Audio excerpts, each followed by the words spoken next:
Hi, I'm Jim. And I'm David. And this is the Practical Guitarist Podcast. The podcast for people who eat, sleep, and breathe guitar.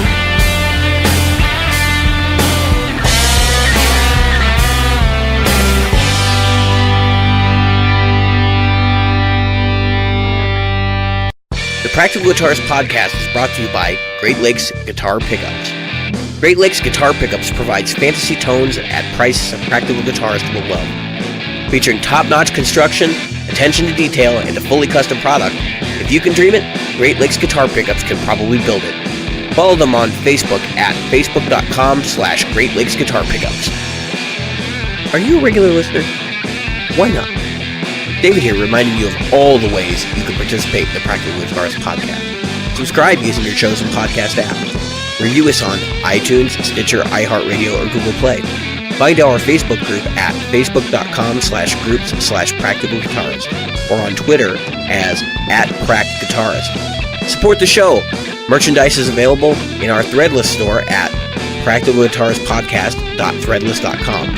And donate to us via Patreon, available at patreon.com/practicalguitarist. Reach out to us directly via email at questions@practicalguitarist.com. Hello, Jim. Hello, Dave. Thank you for joining me this evening. No, thank you. Oh, you're drinking. Oh, you got is that beer? Cinco de Mayo. This is Cinco de Mayo beer. The 5th of May. I forgot about that. So it's Cinco de Mayo beer. He's celebrating his diversity. Yeah. What is the beer? I'm drinking a Corona Premier. Okay.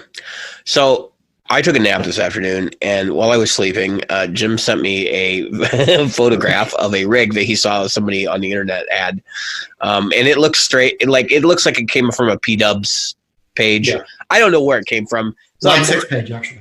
We were laughing though because it probably came from the Line 6 page. Okay, yeah. We're not trying to insult anybody. Like if this is your rig, fine. Like nothing at all. No. Having about it. But we were laughing because as you look at this thing, so what we're looking at here, it's got a helix, a Strymon timeline, a rat's nest of cables, an iPad for interfacing with the church's sound system. By the looks of things, yeah. And I would assume, and I might be assuming incorrectly, that is the church's iPad.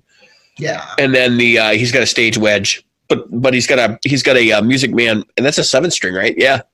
The 7-string Music Man, the JPM model. Yeah. That's the current one. So that's the Sterling. The Majesty. Yeah.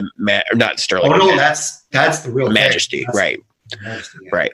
So and then he's got a MIDI foot controller, probably for controlling the looper on the Helix. And an external control switch or expression switch. Yeah. Yeah. I mean, I'm not even sure if that's not just a regular wah, to be honest with you. I don't know. Because it's got a knob on the side of it, if you look closely. Yeah.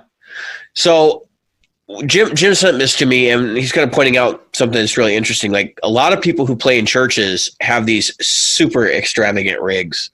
And I mean, I'm kind of a middle of the road on this one. I don't think this is too elaborate compared to some of the other ones I've seen. But I get your point, right? Like there are definitely people out there that have, they have like a wall of Marshalls behind him and stuff in church, and you're going, what are you doing? Like, what are you doing here? Now, that's obviously overblowing it.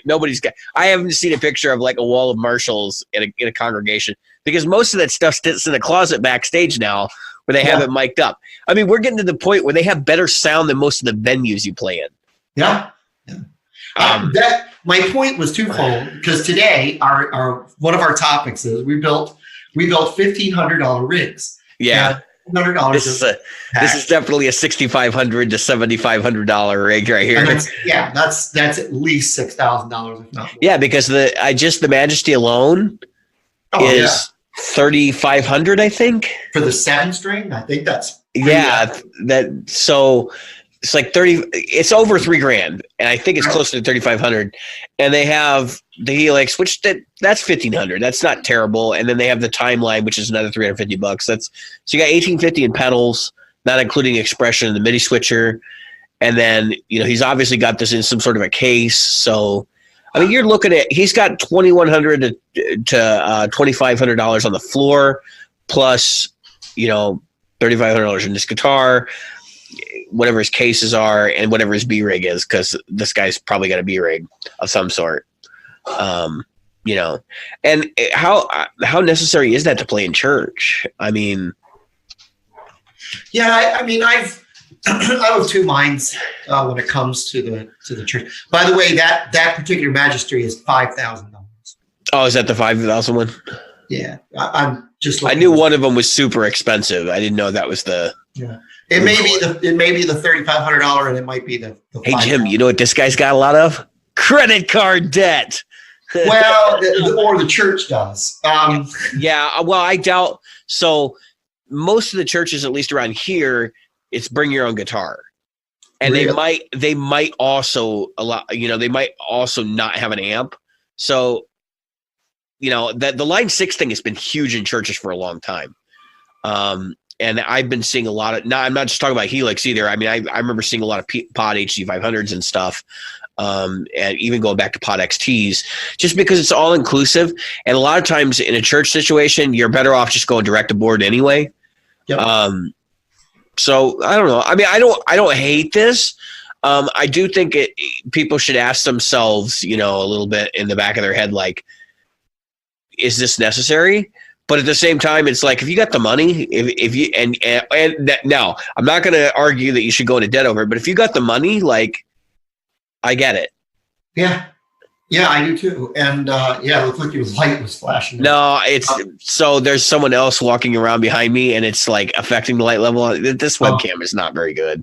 Yeah, that's yeah. I just sent you a link. That Music Man in Tiger Eye is $5,249. Yeah, yeah. Well, I was looking at a Sterling a while back, and I'm still probably going to look at a Sterling, but yeah, it's about $1,000. Sterling is about $1,000. The one I'm looking at is like 550, 600 for a 7-string. No, I'm not looking at I'm not looking at the Majesty though. Oh, okay. I'm looking at the JPM because I actually prefer that body style. I think the Majesty looks like a guitar that's been stretched. Got it. Not really my thing, but it's I understand why. It's balanced. It's designed to balance better. Yeah, there's no question about that. I like it. Anyway, so yeah, folks, the reason that I pointed it out wasn't that I was trying to say, hey, look at this guy spent so much money, and the church spent so much money. No, I was doing that just to be kind of a jerk, but yeah, I was just saying, hey, look, we're trying to build $1,500 rigs, and this guy is showing up with $7,000. Yeah. But there will come a point at this rig showdown thing that we did. We built our own rig. I think we should make this a regular thing on the show too. We should challenge ourselves to like, here's a genre, build a rig. Here's your price point. Do it as cheaply as possible, like a fantasy thing, right? And then discuss the merits of what we've done and like. And I think it'll be interesting because I know Jim and I would probably take two very different approaches, even to the same genre of music. So I'm gonna. You want me to start because I have a very simple rig. I'll do my first rig. I put 3 you start. rigs. Yeah, you start. You got 3, so you can start. I'll do mine because I only did 1, but I do have options to talk about as well. Yeah, I've got that. That's where you're going to see my 3 rigs are very option built. So I'll start with my first one, and these are all geared towards one thing, and that's the musician who is out there and is trying to cover a lot of different music. So the first thing I went with. In this very simple rig, keep myself under $1,500, but get the most tone out of it. And this will surprise a lot of people. My first choice was a Squier Affinity Telecaster. I'm chuckling because okay, go ahead. Okay. But if you find a good one, which everybody has said, you can find good Squiers, and there are good ones out there that you can deal with. You're about $200 in the hole. We're doing new prices, not on sale, folks. So the next thing I went with was a $300 Head Rush 2000 watt FRFR. So that's with an alto cab. No. The FRFR from Head Rush. That's their cabinet. It's a 1x12 2000 watt. Yes, which is a rebranded Alto TS. Is that the 12? I have it. Well, it's in the other room. I have one. I know exactly what Alto you're talking about. And yes, it is. And it's exactly the same price with the Altos. Yeah, which is why I'm like, I don't even understand why they did this. But we all know that you can go direct. And so this is a nice thing to use for monitoring on a pool. And then so what I did was for the rest of the rig, it's very simple. A Line 6 Helix LT. So I went way more traditional with mine. Now the FRFR thing is great. So wait a minute. So you have a Helix LT, right? So it's 1100 plus. It's 1,000 from what I understand. The Helix LT is 1,000. No, it's 1100 now. Is it? 1100. Oh, I thought it was 1,000. I thought it was 1,000 even. So I'm looking at it just to be sure. Yeah. I might be wrong on that. No, it's 1099. Oh wow. Yeah, everything in Line 6 went up $100. Wow, that's as a result of the tariff stuff. So, thanks, John. Yep, thank you, President. Yeah.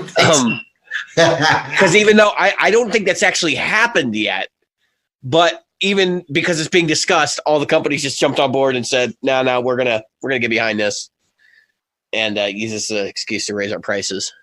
Yeah. So anyway, yeah. So I mean, there are merits of doing that. So how much was and I consider doing something very similar, which is like more amp heavy with some sort of modeling device. I probably would have gone GT1000 myself because it's smaller, but it's actually slightly smaller than the LT to my understanding. But I don't know that I even would have bothered with an FRFR. Yes, for home use, I guess if you're going to play at home, like you're going to need something to monitor back through. But you know, if you're really budget minded, you can use a pair of headphones. Well, and again, okay, so you're going to spend $1,000 on the device. Right. $1,000 headphones. But okay, so to get it into budget, I guess I would have to switch to the GT1000. Yeah. I mean, there are options. And that would be it. There are definitely options. And of course we tried to limit this to new items, but you could definitely get like a Helix LT used. Oh yeah. And that would have been, perfect. That actually would be about 800. Yeah. So as I said, like I started to go traditional, when I first started. So we didn't really have a genre in mind when we started doing this. And so I was like, well, what would I do? What would I want to buy? And of course I was like, I got to get a 7-string. Because that's what I'm playing right now. So if I was to purge and then go spend $15, I would get like an Ibanez RGA 7420 Flame Maple, which just came out. It's a 7-string with the RG body style, but it's all rounded. That's what the A is. And it's got a Floyd on it. Not my particular cup of tea, but it would probably suffice. That retails at $600. Which is not bad considering it's a Floyded 7-string. I could have gone super cheap. They have one down to $350, which is an actual RG. Now again, these are Indonesian. They're not, they're not Japanese or anything like that. And then for an amp, I picked the Marshall DSLR 20 CR, which is a 20-watt 1x12. Yeah. It's 600. Yeah. 600 even. I played that amp a couple times in the store. It's fine. I don't love it. I don't hate it. I just felt like it would be the perfect platform for like having a small giggable, because that was part of this. It needed to be giggable. That's right. Amplifier, to go with a decent giggable guitar. I think any guitar, if you spend over $500, it should be giggable. Unless you've done something really dumb, like it should be fine. And then of course I did throw in a Crybaby mini wah, because you got to have something out front for that kind of thing, depending on what kind of music you're playing. I mean, I could have gotten away without that. I had enough room actually left over for cables, so that all weighed in at 1,300. I could have bought cables. I could have bought, a boost pedal. And I was considering buying a clean boost pedal for gain boost, because amp does not have a gain boost. And maybe a delay or something. And I looked at delay. I had a delay pedal in the cart for a while, but actually it's kind of funny because the reason why I stripped all that stuff out was because I was looking at another guitar that I actually think would have fit that rig very similarly. The Schecter Sun Valley Super Shredder, which is a 7-string, 1980s Schecter. They've been doing these for a year or two now. Maple neck, Again, Floyded 7-string with EMGs. It's not like the active EMGs. They're the passive ones, which aren't the best pickups in the world, but they're not terrible either. It's a flame body, and of course you can get in blue or purple. I'm looking for a picture of the headstock. Yeah, it's not a pointy headstock or anything like that. It looks like an old Charvel headstock from the late '90s, actually. And these guitars are actually pretty nice. I've played one fairly recently, actually. It's kind of curious that they went hum single in a 7-string, but I would have just gone hum actually, because most of the people that are after 7 strings don't really care if they have a single coil in the guitar at all in the guitar. If I'd have gone 6-string, that would have opened up my options a ton, and there's a lot of really great 6-string guitars for between $500 and $700 right now that would have filled this out nicely. But so the Super Shredder is $880, and that would have put me, I think, over with the DSL 20. So I was looking at part of the reason why I went back and looked to see if I could find another 7 with a Floyd that was actually slightly cheaper was because I couldn't have got a wah pedal. That was a big part of it. And then the other thing was like, really, you'd think that there might be a better suited amp. There really isn't. And that's part of the issue here. Nobody makes a combo amp that has a decent enough amount of gain for under $600. They just don't exist. Period. And the ones that do exist they're a severe compromise. They're not going to get you where you want to go if you're actually going to be playing some kind of like shred style music or something of that nature. So again, I could have gone digital modeling. You could get, there's a Katana ID core, the Marshall Code, and like a whole bunch of other ones. And I guess you would have to be really specific as to which one you want based on like what exactly you're planning to do. Because I think that's an interesting prospect is I think all of those modeling amps do different things better. Yeah. It's like the Marshall, I don't really know what it does well, to be honest with you. I think the cab modeling is so bad in that Marshall that it is horrendous. That's really, actually the amp modeling is fine. Yeah. But they should have had a cabinet model to feed on there somewhere, because that's just they're not acceptable. I would have liked to, so like the Katana, for example, would have worked really good in like a death metal style genre or something like that, because it's got enough gain. You can actually do really good impersonations of a lot of 80s metal sounds out of that amp. I think the ID core, because that's been talked about in the group because of the Brian Wampler video, I think it does a decent like cleaner low gain thing. I don't think it does a very good saturated sound for what it's worth. I think it suffers from the same, and I got to thinking about that too. We'll get there in a minute. I'm thinking that it suffers from the same thing that the HT series does, which is I think that Black Star's voicing what they want to hear and what they have voiced their amps to sound like, like the high gain stuff, is not really what the market's after.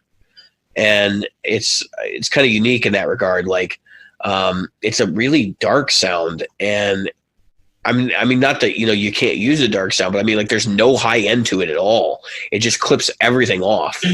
Yeah, I'll have to do a demo for you, because I got the ISF in the right position and I'm able to get a pretty good high end. But what we're talking about doing are two completely different things. Because I know you don't play the style of music I do, and that's what I'm saying. Like, if I set that amp up the way that it should be, and believe me, I sat there for 25 minutes playing around with it. You can't get that ISF control will not save that. There is no way that that amp pulls that off. It just doesn't. I'm not saying that makes it necessarily good or bad. It's just, it doesn't do that. And that there's, like I said, there's a lot of amps in that price range and none of them do that. So, I would have preferred to get something like because I played the MT-15 recently. Like I was looking to see like, oh, could I get that with the cab? You really can't. Because the amp itself was $650 and their cheapest cab is $350. So that would have been $900 of my budget right there. And then I'd be playing a $300 Squire through a $900 amp. And to Jim's point, a $300 Squire is fine, but the problem is they don't sound fine. They play fine, but they don't sound fine because the pickups in them are shit. You're right. And now, so remember, we're going budget, and there are going to be, and that there's compromises. Let's talk about my first rig and what compromise I made. Obviously, the big compromise was the Squire Affinity, and the reason I made the Squire Affinity compromise is because, let's face it, when it comes to Squire, I can upgrade a Squire pretty inexpensively. I can wait a little bit, get tuners. I can wait a little bit, get a bridge, or I can wait a little bit and get pickups. Either way, the things that I need in it, I can wait a little bit of time and I can get those things. And it's not going to be horrible. It's going to be all right. It's going to be playing for 20 people in a bar while they're drinking and hooing and hawing over, me doing AC/DC at night. So it's not that big a deal. Or tuning down and putting 13s on it and playing, cranked, grunge. So, or metal. Now, so and that's where I'm going to go with the next couple of things, because the next couple of rigs, which is the same, I'm trying to accomplish the same thing with all 3 rigs. I'm trying to keep it under $1,500, but I'm trying to make it so that there is a certain point of the rig. You'll notice in the first one, with the Helix, was supposed to be, and of course it would be the GT 1000, because I forgot the Helix went up $100. It was to make that the point that that's your key point. That's your circle of which you can then build the rest of your rig around later on. Mm-hmm. So my next one. This one's going to probably shock the crap out of you. My medium rig. I call one a simple rig, a medium rig, and a more like complex rig, or what you would call more old-fashioned, for lack of a better word, contemporary old-fashioned rig. So the second one I built, I chose a guitar, was the Yamaha Pacifica, the $300 Yamaha Pacifica. I can see that. It's a nice guitar. I probably would have gone Revstar myself, but yeah, I get it. Yeah. That was one of the ones that I considered, and it was the Hum single. The PAC 112V, nice guitar. I looked at the Sonic Blue. It's a $300 guitar. I'm out $300. And then I said, okay, a Boss ME80. It's going to get me my, enough effects. It's not going to be great. It's not going to be terrible. It's going to be okay. Again, I'm trying to play to a group of people. Now, here's what I really revolved it around.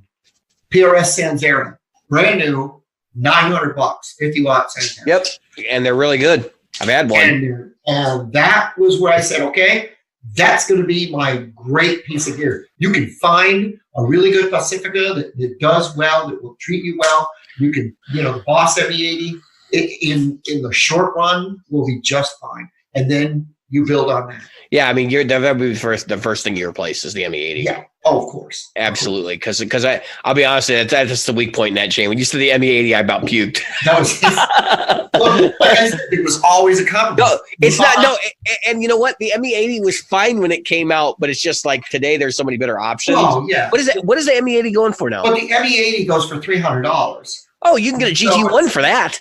Yeah, you can get a GT, and the GT1 was another one I considered. Yeah, I would have gotten the GT1, but that's because I just know it's newer technology. So yeah, and again, GT1, Boss ME80. The reason I went with the ME80 is because the ME80 is set up, unlike the GT1 and many of the other of these things. The ME80 is set up like, okay, here's all your effects. They're right there in front of you. You want to tweak your delay? You just reach down and tweak your delay. You don't need to go, oh, wait, which patch am I in? Where do I have to go sub-patch? Yeah. I mean, it's pretty simple and straightforward to understand. Not that I was saying it was a better tone or anything like that. No. There would be probably roughly equivalent, to be completely honest with you. I just don't think that they put high-quality AD converters on stuff that's that cheap. And that's a big part of the reason why things like the Helix sound so good is because you're paying $250 for the AD converters. I mean, but the nice thing about the ME80, if you put it into a Sanzera, at least you're got a little bit of polish on that interior. Yeah, so I don't think so. The Sanzera, my only critique of it is it's got a ton of bass and it's very hard to tame. But I think if you're not, so you didn't pick a single coil guitar for that rig, right? The Pacifica. Oh yeah, the Pacifica. Yeah, so as long as you don't have a single coil on the bridge, you'll be good. Because No single coil and no single coil options. For I don't see many people with a hum single guitar running mostly on the neck pickup. So no. But I'll say this: I really admire your choice to choose the Yamaha Pacifica. We don't talk about Yamaha a lot on this podcast, but I want to make it really clear to our listeners: like, Yamaha builds an exceptional product at the price point that they deliver it. I have never been disappointed with a piece of Yamaha gear. I have a Steinberg UR22 interface that we do the show with. I use it regularly. And it is a fantastic piece of gear. And Steinberg is owned by Yamaha, folks. That's right. They also own Helix or Line 6 and the Helix division and all that stuff. So they build a product you probably own or have used at some point that you really like. That's right. Whether it's a motorcycle or yeah. You probably had a Honda or a Yamaha. Okay, so the other one, my last rig, this is the more the more old-fashioned style rig where you would use stuff. And I tried to go with things that were that are not low end. Okay, but we're going to start with the lowest end. And there's a reason that when I wrapped this all up, there's a reason that I picked this particular guitar twice, and that's the Squier Affinity. And the reason I picked it twice is price point. Number one, the price point. It's easy to cheat on this because it's a nice, easy way to get under $200 or under $300. But the biggest reason is that with the Squier Affinity, again, upgrading is so easy in the future, and everybody's going to buy another guitar soon enough. So it's the silliest thing to try to not do. Okay, so here's what I did for pedals. I went with a flashback delay, which is $100. All right. I'm sorry. Yeah, delay. HOF reverb, Hall of Fame reverb, $100. And a TS9 for your overdrive gives you a little mid-range, especially when it comes to a Squier. An $85 Big Muff Pi. Nothing wrong with that, right? A $100 Blues Driver. I had a Blues Driver in one of my builds. It was the Waza one, the $140. Seems kind of silly, but it is. Well, but there's nothing wrong with it. I can't believe the Blues Driver is that expensive now. The bare bone basic Crybaby Wah. Right. And that all left me just barely enough money to get a Black Star HT Club 40 Mark II. At what price? At $729. Okay. So that left me. I mean, we're squeaking by here. Yeah, I was just gonna say you got like take out a loan to get cables. I was just gonna say he's got like $7 for cables there. I think I left $3.50 for cables. So you better get the live wire. Live wire. Good luck. Yeah, exactly. You might get one cable for $7.50. Maybe you get your buddy to loan you some. But you know what? That's a good point, Jim. Is that if you do this, like let's say you're going to take $1,500 and you're going to go buy like a complete setup. You got to remember that if you're going to do a bunch of pedals, like pedal boards are not cheap. I don't know why people think that whole shenanigans is cheap. Dude, you're talking $100 for a power supply, probably $100 in cabling, and then you have to actually have a board. So you're either going to have to build or buy the stuff to make a board. Before you're done, just to have a pedal board, like an actual pedal board, you're probably looking at like $250 to $350. Now, for the supplies. That's right. Something that people should remember is I left no room to even buy batteries. So here's the crux, guys, when it comes to pedal board. So I'll tell you when it comes to my pedal board, but before I put a single pedal on it, I have a $100, and I got it cheap. I got it for $100, normally about $150. Pedal Train Classic 1.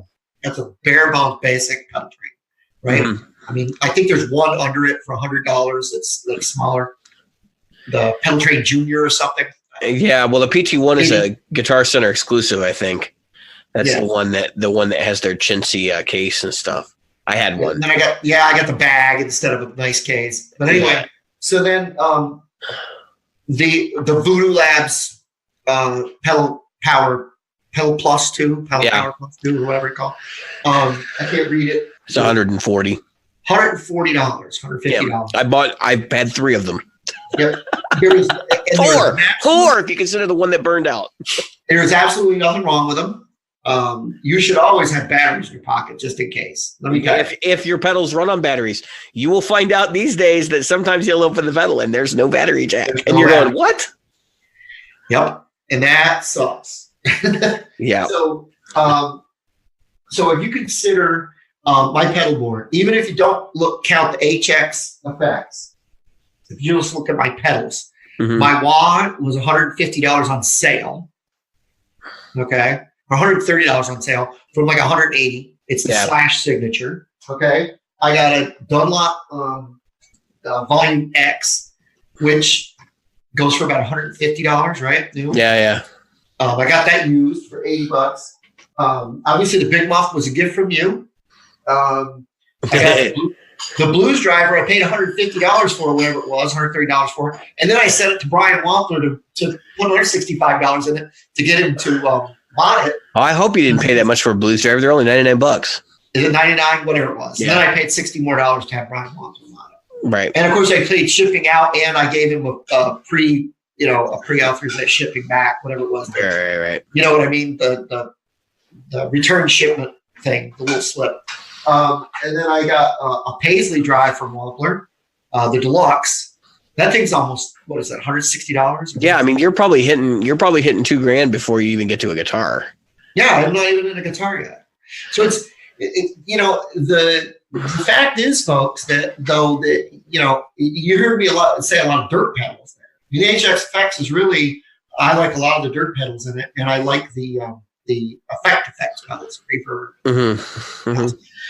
So the only thing I don't get that I don't feel is good enough for me, and I am not a tone whore, but I don't like the wah in the Helix. There's like 10 of them. I know. I couldn't find. You don't like any of them? Yeah, I tried. You need to get in there and play around more. I know. I probably do. I probably need to find the settings. You need to play with the sweep and the cue and stuff and some of them, and you'll find one you like. And I found that to be the case too. I actually like the Vetawa. That's the one that they used to bundle with like the old stuff they used to put out, and it's okay.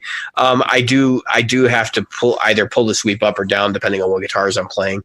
But I used to be a lot more of a wah guy than I am now, which is kind of funny because it ended up in this build here, but that's just not my, it's just not an effect I use a lot anymore.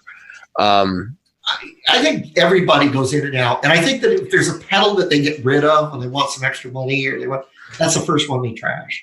I don't know. I mean, I haven't been like that in the past. I mean,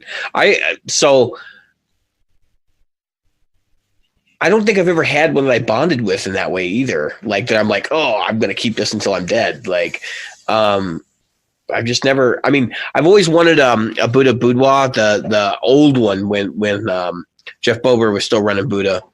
But those are like, they're hard to find now. I see them on Reverb occasionally. They're not expensive. Maybe I'll treat myself if I find one at some point, but there's only one other wah. I really like this Slash signature. I don't know what it is, if it's the sweep, I think I just like the sweep in the physical side of it.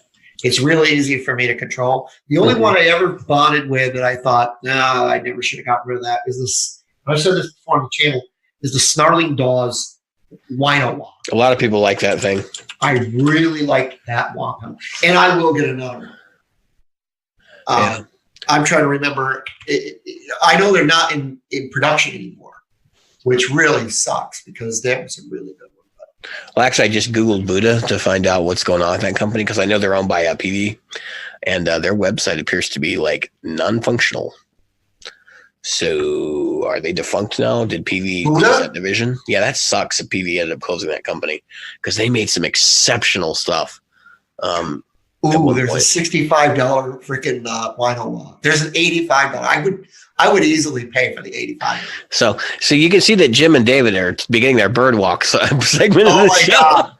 This is the Snarling. You and I are both like we're sitting here like talking about things and we're both Googling stuff like, hey, I wonder I'm so bad. And it's just the basic. I can't buy anything anyway because I'm flat broke, folks. Yeah. Well, I had a small rodent go underneath my car the other day. And I'm pretty screwed. You know, so what we saying? Buddha. So Buddha amps is gone. I wonder if they're gone. Their website is not functioning properly for me.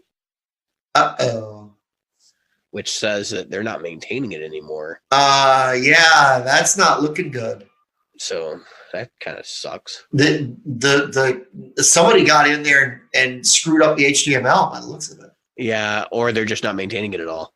I think PV made a big mistake by dropping that brand. They should have propped them up and actually done what they were supposed to be, which is a boutique, instead of trying to turn them into a $500 brand, keep them at $1,000 and plus. And they probably could have used it to leverage their own high-end endeavors. Instead, they ran them into the ground. And I haven't seen a Buddha amp in stores in probably 10 years. I can't tell you when the last time. Even though they've been produced for that period of time, I haven't seen one in stores in 10 years. No. Limited time, Buddha volume boost. Oh, that's volume boost. That's it? There is no wah? They do have one, but it's not the original. It's like a totally different thing. People have been very angry that like PV has just been basically doing whatever they want with that brand, and like they're not selling any of the original designs in the original way, and it's just a whole thing. Does PV still own that? Yeah, they own Buddha, like not like they're partners. They own them. They bought them completely out because Jeff wanted out from under the company, because they were not following quality. Well, his story is they're not following quality specifications, stringent guidelines, etc. So like he basically said, no, fine, you guys keep it and we'll talk about a deal. And I think he sold it to him for basically pennies on the dollar and walked away.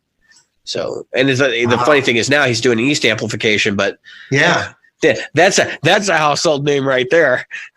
Nope. Exactly. Nope. So I'm not that I'm poo-pooing the East product. I mean, they're probably the guy's making hand-built tube amps. He's been doing it for 35 years or something. Like, I'm sure they're great, but it's it's just not a product that people are interested in, or he's not interested in promoting it properly. Which he ran. If anybody, so history lesson, he was running Amps and Axes. And they pulled the plug on that about 6 months ago, 7 months. Oh, it's probably longer than that. Never come back. Yeah, it's been almost a year now. Yeah, they pulled the plug on that, and I think it was Jeff Bover's decision to pull the plug.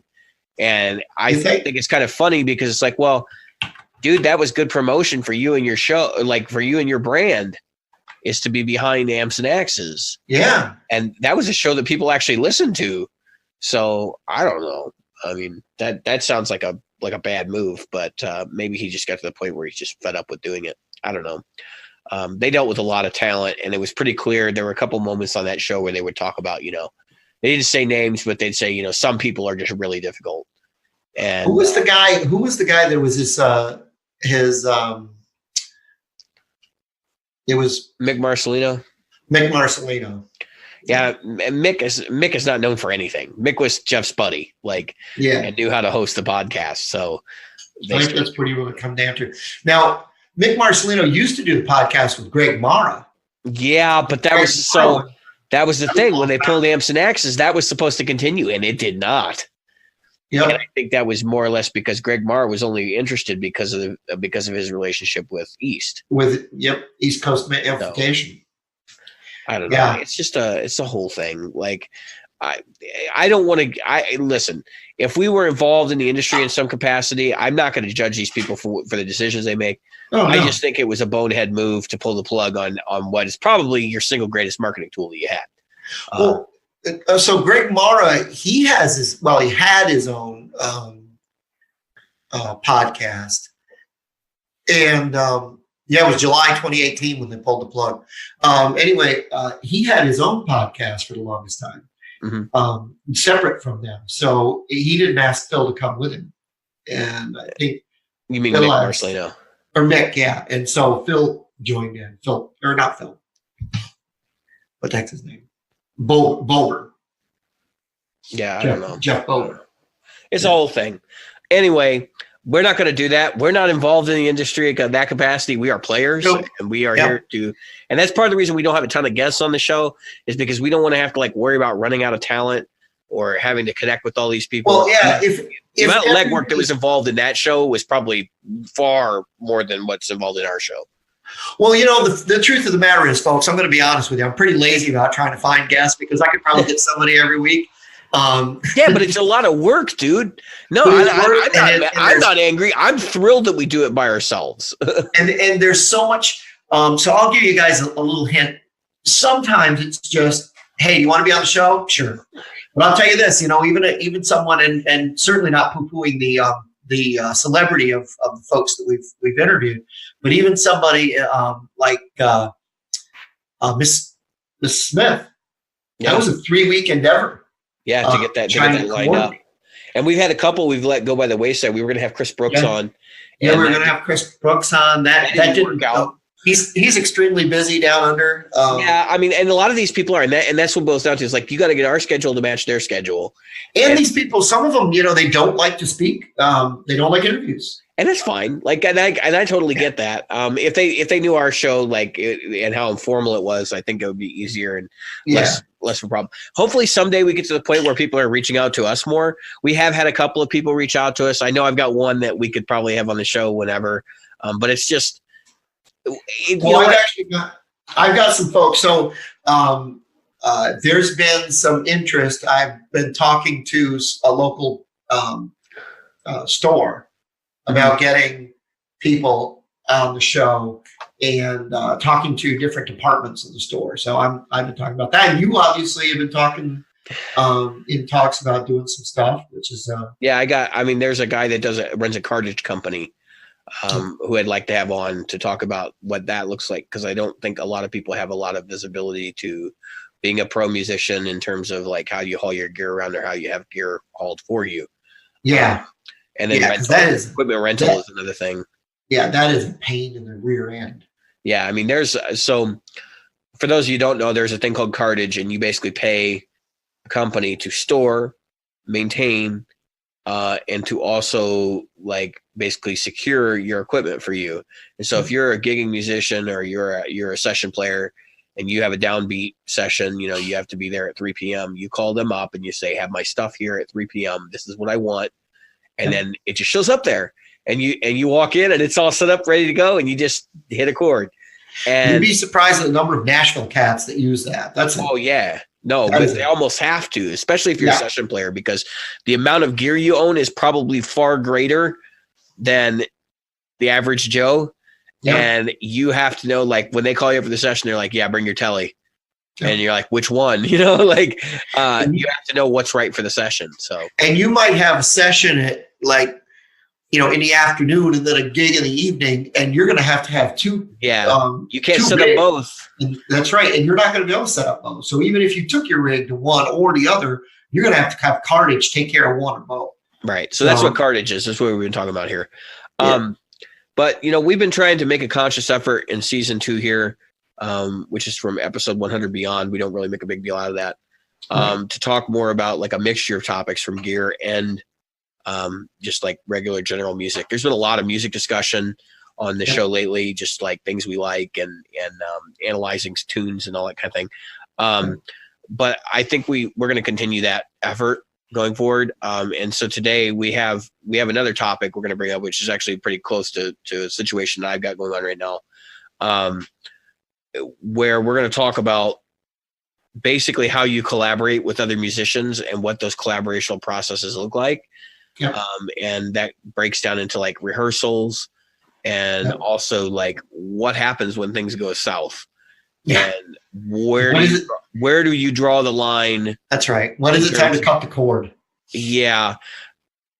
So I'm not going to get specific and name people or anything like that, but there's a situation I've been dealing with for quite some time, really, with regards to, musical stuff I've got going on, and it's not been good. The individual has a lot of communication issues, and it's taking a lot more effort from me to make it work than it is from them, and they're not willing to like compromise on certain things. They've made some decisions in terms of their living situation, which have made it actually more uncomfortable and more difficult to do what needs to be done. And at some point, I've got to make the difficult decision of whether or not I continue to do this or not. And that is a big problem because obviously, like, you form relationships with these people. And so, you know, that is an ugly situation in and of itself when you have to basically tell somebody, look, I don't mind what we do here, but the problem is we don't do it well, you know? And so, and that's not even just talking about like from a musical standpoint. I mean, that's a whole other separate conversation for most people is like, oh, do you like what we're doing in terms of output? Yeah, I mean, that's a totally separate conversation, but just being able to get along with somebody on a human level and be able to relate to them and have that area of your life fit into the needs, like the needs gap that you have. Cause my big thing right now is like, look, I got the podcast, I have personal music projects, I have work, which is more than a 5 or 10 hour a week thing on top of the normal 40 hours most people work. Yeah. And then that's a normal story for most people these days. And then on top of that, I got this other music project that's been ongoing for a really long time with this person. And it's like, wow, how do I finally just say to myself, like, look, I only have so many hours in a day. And if it's going to take me 3 hours to coordinate something happening, it's just not worth it anymore. It just isn't. Right. And yeah, you know, we don't have to get into too much detail, but when it takes a long time to get there, a long time to coordinate, a long time to set up, a long time to break down, all those things eat up the time you have to be able to be creative or to rehearse. Yeah, I mean, honestly, like, I think most people could probably work with somebody on like a 3 hour a week basis and get work done, right? You could come in, you spend 10 minutes or 20 minutes driving to the place. You get there, you carry your stuff in, you set it up. That's another 20 minutes, right? Assuming it's not already there and pre-set up, which that would be the ideal situation, but not everybody has that luxury. Right. And then you either rehearse or record for 2 hours. And then you take everything and you haul it back home and there's another hour. That's 3 hours a week, right? If you do that once a week, that's 3 hours a week. If you think about it from that perspective. But I'm talking about literally just making phone calls to find out what's going on, taking 3 hours. Like, that's nuts. That doesn't make any sense for any human being on earth. Nope. And I know that this individual may be listening to this show, and I'm sorry that I'm kind of airing this grievance here, but like, this is human behavior we're talking about. And it's not necessarily like it's not that I don't even find myself frustrated with this person. I just see it as being a disconnect between the fact that, like, I am at this place in my life where I have children and a wife and a house I need to take care of, in addition to a job I have to maintain and all the other problems that I have going on in my life, like the normal stuff that everybody deals with, like health issues and all those things. Right. I don't have the amount of time that it takes to make this work. I don't. No, you don't. And I don't think that person is respectful of the fact that I don't have the amount of time to make this work, because they don't understand it. They don't have the same level of things going on in their life. And so for them, when you say, well, I got kids, man, like, I can't do this all day today, they don't realize that, like, oh, I don't have kids, so I don't know what that even means. Right. And if they've never been in a position of having to work a 50 or 60 hour week, and having a wife, and then having children, and owning, not just having a place, but owning it. Right. Which means you have commitments that you have to do. You can't, like, let it go at all. Right. Because let me tell you something. If something goes wrong with my roof, guess who's got to pay for it? So those things have to be considered. And if the person doesn't own a car, that's another thing. That was another thing I was going to say, is like, even just like the communication thing is a big part of this situation that I'm going through. But the other thing is, like, this individual lives in a place where they don't have access to their own transportation. And so for that reason, like, I'm the one that's expected to do all the driving. And we're talking, I'm driving basically what amounts to into the city. And by the into the city, I mean, south side of Chicago area. and that means I have to pay toll. Is that the baddest part of town? No, you have to so just beware of a man named Leroy Brown. There's a lot of really. So that's in the whole thing. Like South Side of Chicago, like everybody's, South Side's awful. It depends on what South Side you're talking about, because there's like a lot of little community. You've lived here. There's a lot of little communities over there, and so there are some that are better than others. Yeah. But for me, like I'm a suburban kid. Like I grew up in the suburbs. When I first started learning to drive, it was out here. So going downtown for me is extremely stressful. Right. I drive into the city, and then to do it frequently, and have to carry my gear upstairs and like through alleys because there's never convenient parking. Yeah. Like and the thing about the city. It's not so much that, it's the fact that somebody chose to make that decision to go there, and they did it while this project was going on, which means that no regard was given to the fact that they had something that they really wanted to make work. But then they made a decision that was the complete opposite of making that work. They made it more difficult. And so now I'm kind of left, I'm just sitting here going, dude, I've already given you the amount of time that I can give you. And I'll tell you, there are reasons that a lot of musicians, bands, and otherwise find rehearsal spaces. Oh, yeah. No, and this is exactly one. But you'd have to but the thing is, this person couldn't get to the rehearsal space. Yeah. I mean, he'd have to get on a bus or take an Uber and he can't afford an Uber. So, he's at the mercy of public transportation at that point, which has been a nightmare at different times. Public transportation is a nightmare. I don't care. Because of the other communication issues, it's like, are you coming out? I used to pick him up from the train station, and we come back here. We would work on stuff here, and it would be like, okay, so I'm coming from the train and I'll be there in an hour, and it would be like, okay, I'll be there in an hour, and then I would be there, and then this person wouldn't get off the train, and I would be like, well, what the hell happened? And then I would be calling around, like trying to find, calling other people that know where this person might be, and like, what am I doing here? And then they show up a half hour late or something, and you're like, oh, okay, like it all makes sense now. But it's like, I don't need that level of disconnectedness where I don't know what's happening to me. And it's just burning time, dude. My time means something to me, like a lot. I don't have time to burn at all. Zero. The first thing I would do if I was in a position where somebody said they don't have reliable transportation, I'd be like, see ya.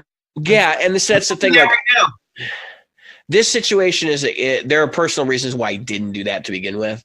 Yeah. And I'm just getting to the point where it's like I have to start making decisions about what's right for me, and not what's right for this individual.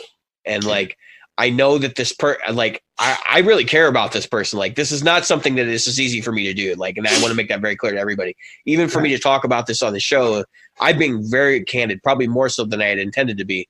And I just feel like I need to have this outlet because I've been going through this for several years now. Right. And there are some personal situations that are driving this discussion where I'm like, I don't feel comfortable doing this even now, but I have to. I don't have a choice. I really don't. Yeah. I mean, I've been doing some stuff like that for someone, and somebody warned me. They said the person is going to turn you into a doormat, which is pretty much how I felt. Maybe because the worm got inserted into my ear, the seed was planted, however you want to say it. Yeah, sure. I mean, and that's always a factor too, is like, you don't see things the same way. And if somebody else tells you like, hey, just so you know, then you start to think about it and you're like, yeah you're absolutely right. Yeah, this person tends to do that, Jim. And I'm like, no. And I'm like, oh yeah, you know what? Yeah, that's what happened. Especially when they own their own car and they can get around it. I'm like, I don't see it. I don't see the benefit. The cost benefit analysis has been, performed, and I don't see it. But when you go to a rehearsal, a full band rehearsal, you expect people to know the songs you're playing when you're there, right? Right.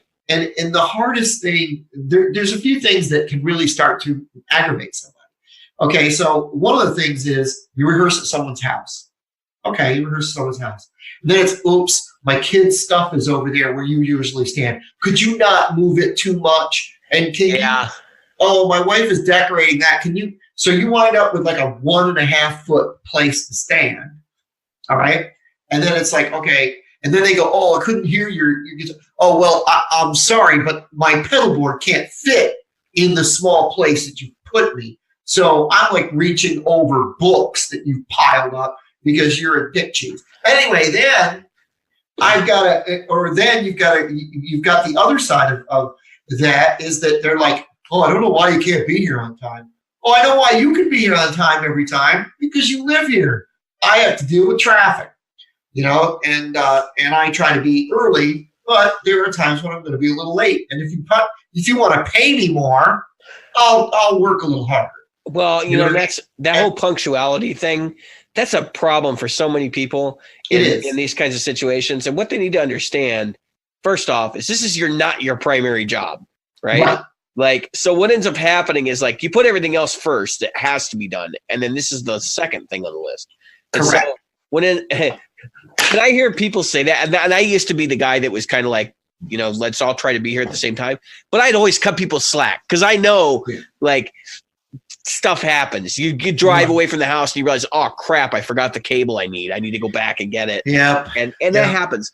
It's or just the dog pukes. A habit. You leave the house. When it's always that way, then you're like, what is going on? Right. Like when the lead singer is always the last person to show up 20 minutes after everybody else has been there and is. Yeah. Well, they don't have to do any setup either, too. So they just walk in and grab the mic and like they're ready to rock and roll. So. And then, that's their thought.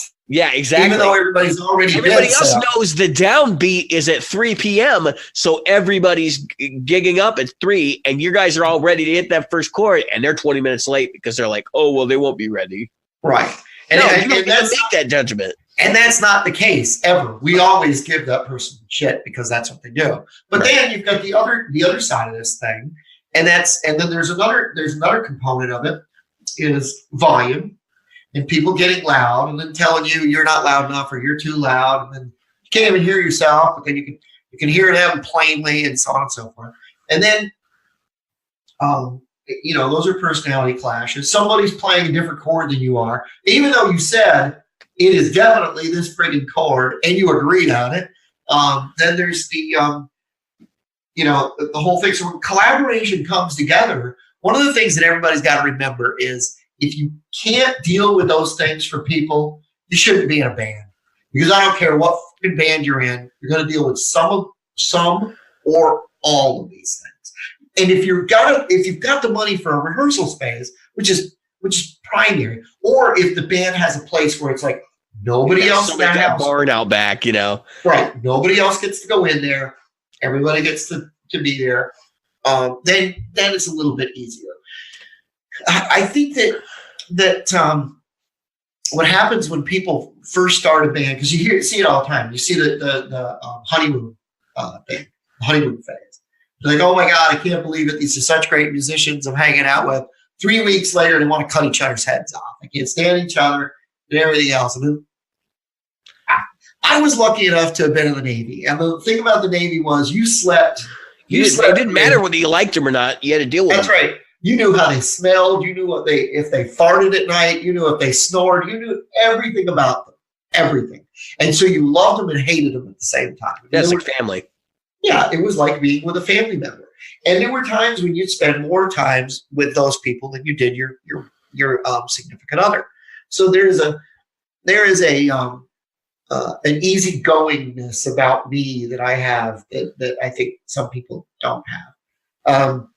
But that said, you've got to remember that there's a give as well as a take for everything you do. And collaboration is just that. You've got to be able to give. You've got to be able to take. We talked earlier today, and I said it's been a long time since I've been able to collaborate with someone writing music. And the reason for that is simple. I don't work well with people writing music because a lot of times I'll say, okay, you know what? Maybe that should be a minor 7 chord instead of a minor chord. And they're like, well, I don't see any difference. The minute they don't see a difference, I'm like, if you don't see a difference, why are you fighting me on it? Well, because it's hard for me to play. Well, it might be hard for you to play, but believe me, it follows more with the melody that you created. So the harmony should be a minor 7 or whatever. Songwriters and musicians are often not the same thing. No. And that's a distinction that we should probably point out here because of what you're saying. And I kind of want to take this topic from you for a second, just because I have some things to weigh on. It's not in this personal situation as discussed earlier, but I have been working with people throughout my playing career who are not as dedicated to the instrument as I am. And I'm not saying that they're good or bad players. I'm just saying that they're not they don't play as much as I do. They're not focused as much as I am. And so when you sit down with them and they want to play a tune and you're like, it's this chord, this chord, and this chord. And then they look at you and they go, I don't know what those chords are. Like, can you show me and so you show them and then they go, well, I never learned the chord names. And then you go, how are you even expecting to work with them? I mean, to some extent, and going into it, if I know that ahead of time, that makes things a lot easier. And I think with other guitar players, it's a lot easier to deal with. But if you're dealing with a pianist or something like that, and they're like, well, I'm completely by ear. And you're like, well, this is middle C, and then it's like, this is not where my time should be spent. And so to your point, to go into a situation where somebody who doesn't understand the difference between a minor chord and a minor 7 chord, or any relationship like that, and are willing to fight you because it's like, well, I created this song this way and this is the way it should be. Right. Look, do you want to collaborate, or is this you're going to hire me? Because I've been in both of those situations. And if you're going to hire me, just pay me. It's fine. I won't say a word. I promise I will play exactly what you tell me to play. But I will say this. You'd be better off asking for what I know and saying, hey, you have experience with this. What would you do? And taking that to heart. That's collaboration. That's not being dictated to. And that's the real problem with bands in general, is that once it becomes a business relationship, it becomes dictatorial. Whoever's making the most money is like, I have to keep my money in check. And so now it's a dictatorship, and you're going to listen to me and you're going to do what I say. And a lot of times it becomes the producer, which is pretty crazy when you think about it, is like this non-band member becomes the band member who is making all the decisions for everyone. Right. Kind of like John But Lane. That goes into where you have to have this, that moment where you have the realization that this person is probably actually more responsible for my success than my own input. And so therefore I should listen to them and shut my mouth.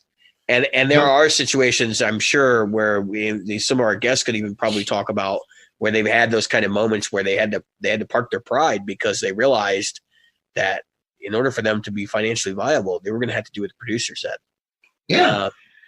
There are so many examples of how clashing with a producer can create a crap album. Yeah.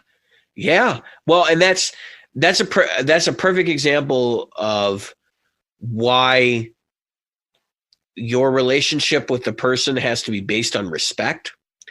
And if you're not being respected, it's not going to go well. If it's not based on respect, you end up in a situation worse than what I was in, because I do believe there is mutual respect there. I believe we both foster a lot of respect for one another. But I think that if you don't, it just becomes heresy when the other person says something, because it's their input really doesn't mean anything anyway, because I don't trust them. I don't believe in them. Yeah. I'm a unique individual. I'm kind of a peacekeeper in a lot of ways. I am always the person that tries to point out that, there are two sides to every story. Right. And so I don't like to pick sides between people unless I'm on one of those sides. In other words, unless I'm being attacked, I'll pick a side. But for the most part, it's a lot easier to navigate the world if you can see the conflict from a third person perspective. Right. And I'm not saying that there weren't egos in my day. But and that's that was the one point I wanted to bring up. Sorry, I'm gonna cut you off for a second. No, go ahead. What is with people who are at our level or lower having these massive egos? I know how to do everything. Where are your platinum records? Where is your artistic success? Who has written a good critical review of your album? Like, right. what are you on? That's exactly what I was about to say. So you take right now we're in a society and with a social structure that has more than ever of a me versus you attitude. And us versus them. Very conflicted, yes. And yet the attitude that does exist in this way is so combative in a physical way as well as a online and so on and so forth. There are calls to bash people's heads in. So for simple words and simple things that I'm over conversation, basically. Yeah, and whatever happened to polite society? I mean, what happened to escalation? What happened to step of escalation? Yeah, like at least then you can stop. There is no escalation. There's we're cool, or I'm going to murder you in your sleep. Yeah. There's nothing in between. And so I see it a lot on musicians' boards. Someone will attack somebody and they'll be insulted. Chris Brooks is a prime example, which I think is why sometimes he's not crazy about that whole interview thing. He was attacked by somebody who called him fat, ugly, and a couple other things. This guy is an incredibly talented guitar player. I don't think he's either of those things either. And he's not. I'm like, what in the hell? Like, what? You're saying this story to me, and I'm like, who are they talking about? Yeah, so I'm a Facebook fan or a friend of his, and he posted this thing and said, "Look at what this person called me." And he copied and pasted it. He didn't delete it. He didn't block it. He just copied and pasted it. And the internet is a scary place at times. And it is, and it's an unfortunate fact that what is starting to happen, and it's a dangerous situation that we're in now, that I didn't grow up with as much. So there wasn't the anonymity that you had in the internet. Yes, and I was just going to get to that because I have a whole thing about the internet we can finish up with. And so the internet is kind of like, okay, in my day, there was this thing called road rage. Someone could yell in their car, and then they could drive away, and they knew they were safe. It's just like, believe it or not, the song because you're in your car. Right. Exactly. So like Gary Newman's cars. Right. And so Gary Newman. Was it Gary Newman? Gary something. But anyway, the song In Cars, where he said, he was safe in there. He felt safe inside of his car, which is how you feel on an LA freeway when he was driving around. And of course, you saw at one point in California when I was out there, this was in the early mid 80s, all of a sudden people started shooting each other. Yeah. And it's still going on. It hasn't ended. No. And so road rage went from yelling and screaming, and they even used to sell these little devices. They were like laser things. You could punch them so you could let your rage out in a safe environment. And then people started killing each other. So now we've gone from the internet being the similar way. It was yell and scream on the internet. You could post somebody's Instagram or YouTube page or Facebook page.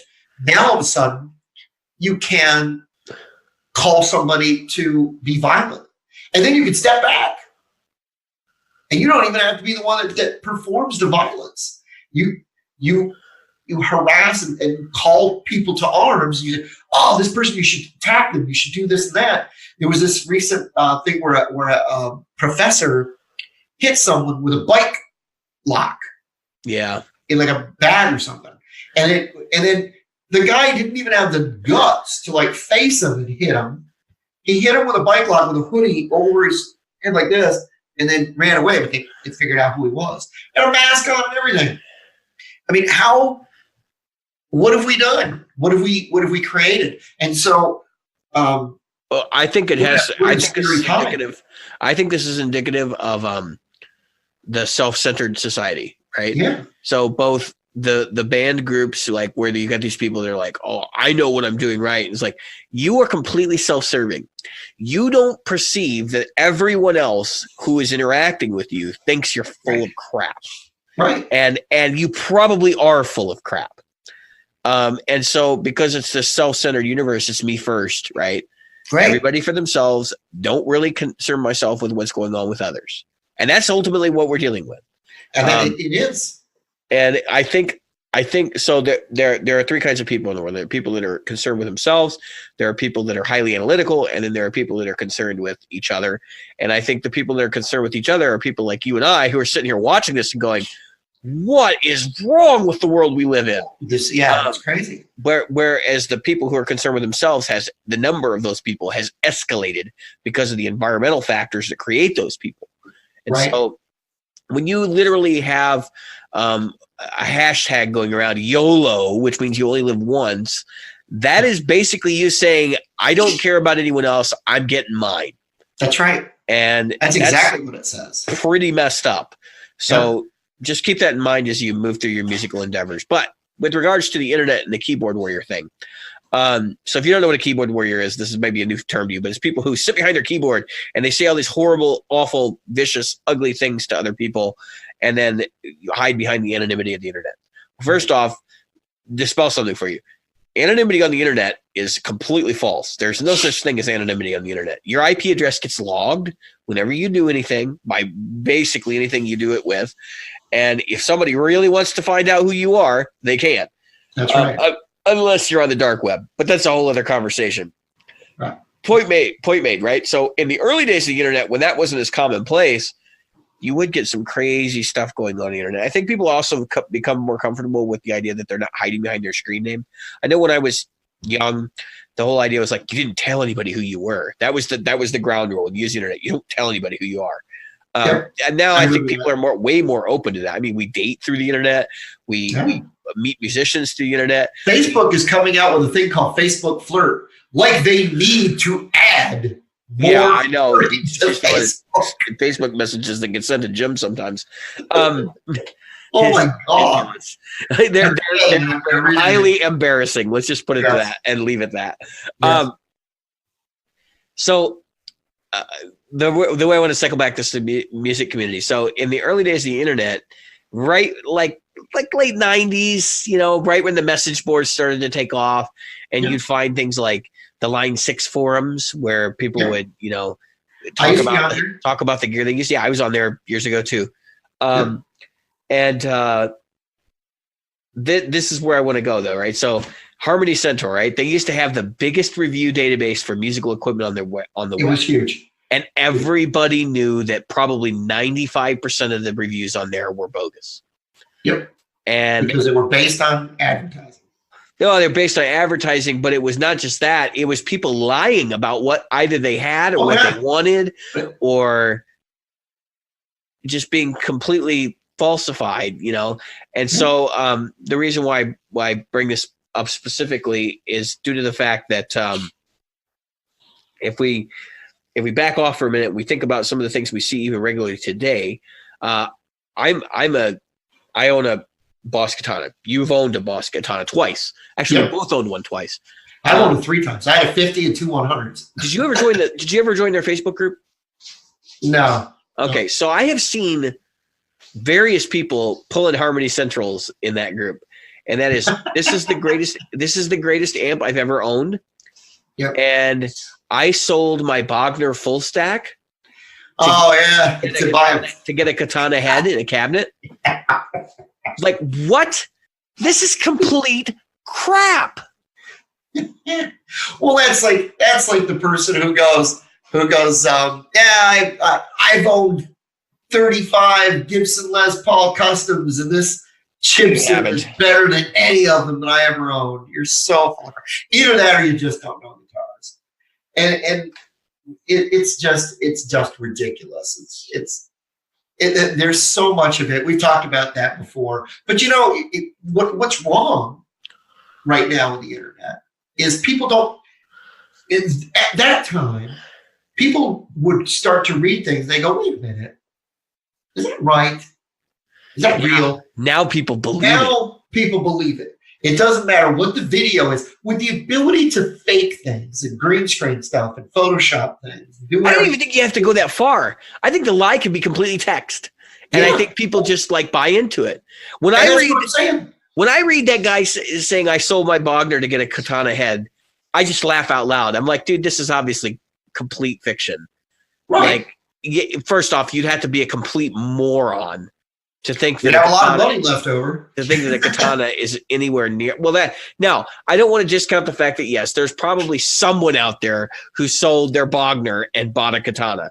But when you have people saying stuff like that all the time, right? Red flag. Those people are upset because they don't have money to buy the really expensive items, so they want to make people feel like the katana is just as good, and Correct. it's not.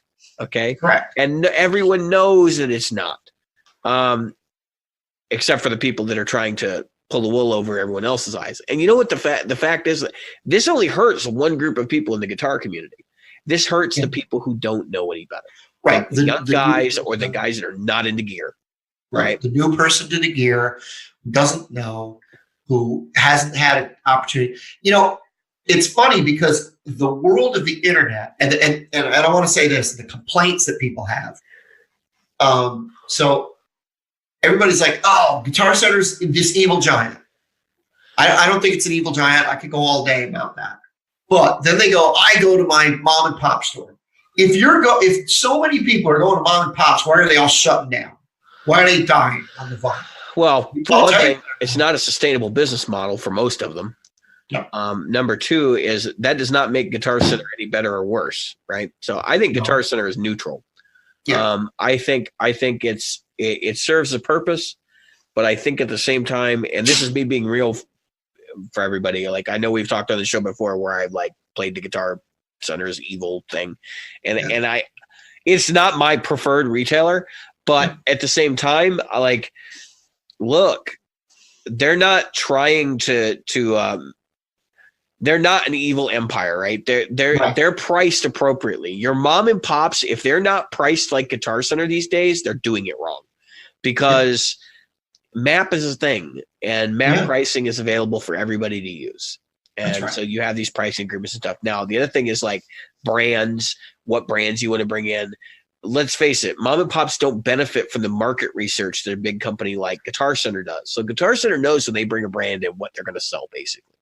They have a pretty good idea of how much to order and what's probably going to go out the door. Now, that's not to say they don't make mistakes, right? Right. They probably make some pretty significant mistakes, like, buying a bunch of those Fender Teleacoustics.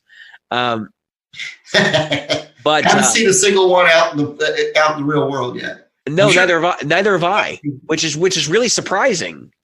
Actually, no, I've seen one, but I refuse to play it. So no, I mean, I haven't seen. Not only have I not seen one in the store, I haven't seen anybody bring one to an open mic. Nobody, because they're never going to surface that way. I think I saw one pro player who was using one, and it was Jack White, I believe. That sounds like a Jack White right there. Like, because he knows nobody else is going to use it, so he'll use it.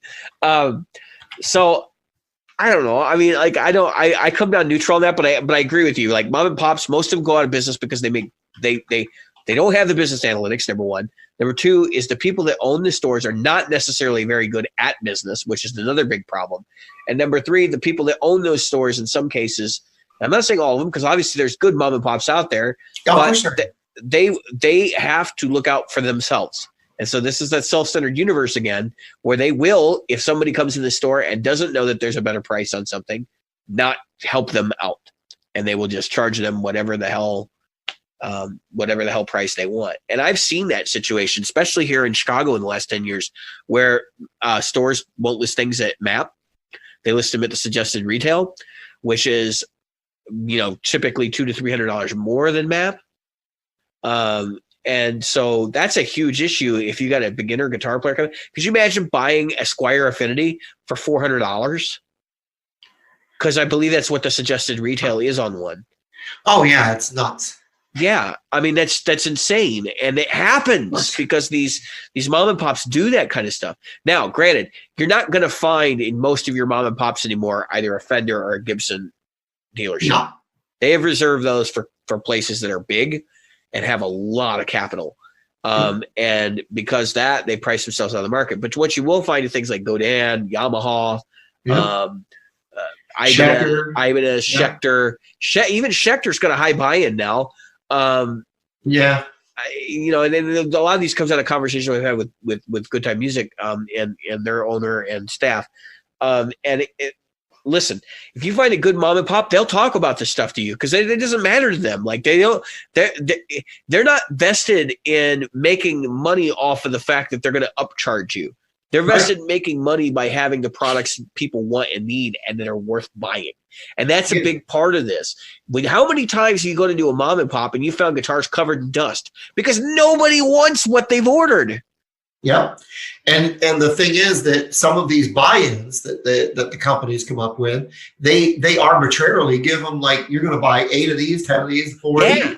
And then they're sitting on them going, I can't sell these things. And they don't. Typically, those happen to be the companies with really cheap buy-ins too. So if you're just starting out, you're going to end up with garbage brands like Dean, right? Which I'm sorry if we've got Dean lovers in the Facebook group, but the guitars that Dean has put out for the last 15 years, they've been horrible. More than 15. Yeah, I mean, well, when Dean Zielinski was there, they weren't that great, frankly. Yeah. And of course, now he's got his own company, and that's another whole like can of worms. But Zielinski calls it, right? Whatever he's calling it now, I don't know. I don't know. Guitars by Dean Zielinski or something. Whatever. I have seen several of the stores. They're terrible. And to my point though, when you carry these cheap brands like this and you have these buy-ins, that's how you get guitars to sit on your wall and rust. Now, who are you competing with as a mom and pop? Now, everybody says, oh, you're competing with Guitar Center. No, you're not. You're not. You're competing with the internet. And that means if I don't want what you have, I will go get online and get what I want. And I'll get it shipped for free, and I'll get it without paying sales tax. Yep. And so, now you have to pay sales tax even in the federal laws that you have to pay it even across state lines now. So, but I'm just saying, you have to pay it twice.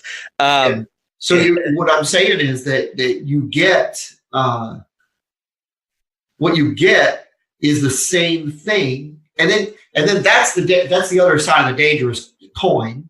But I want to say this. So let's say you go down to your mom and pop. You go to buy a Yamaha Pacifica on my recommendation. Right? You go, you know what? Jim said I'll get this Yamaha Pacifica, right? So you go down to the mom and pop. You play 3 of them, and you like one, and you buy it. What is mom and pop offering you? But they've only got a blue one, or a white one, an orange one, and a yellow one. But you want the blue one. Yeah, and typically they'll order it for you. A good mom and pop will order it for you. That's right. I have seen them where they're like, "No, you got to take the ones that are on the shelf." Right. That's all we have. They're trying to clear their inventory. Yeah, because they've been sitting on it for 6 years, And I have seen guitars that have like faded because they've been standing in the store window that long. And you're going, well, how are you even in business? You're not moving any inventory at all.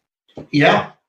And so if you take that, the person can then reach into their pocket, pull out their phone, and buy the guitar standing in front of them.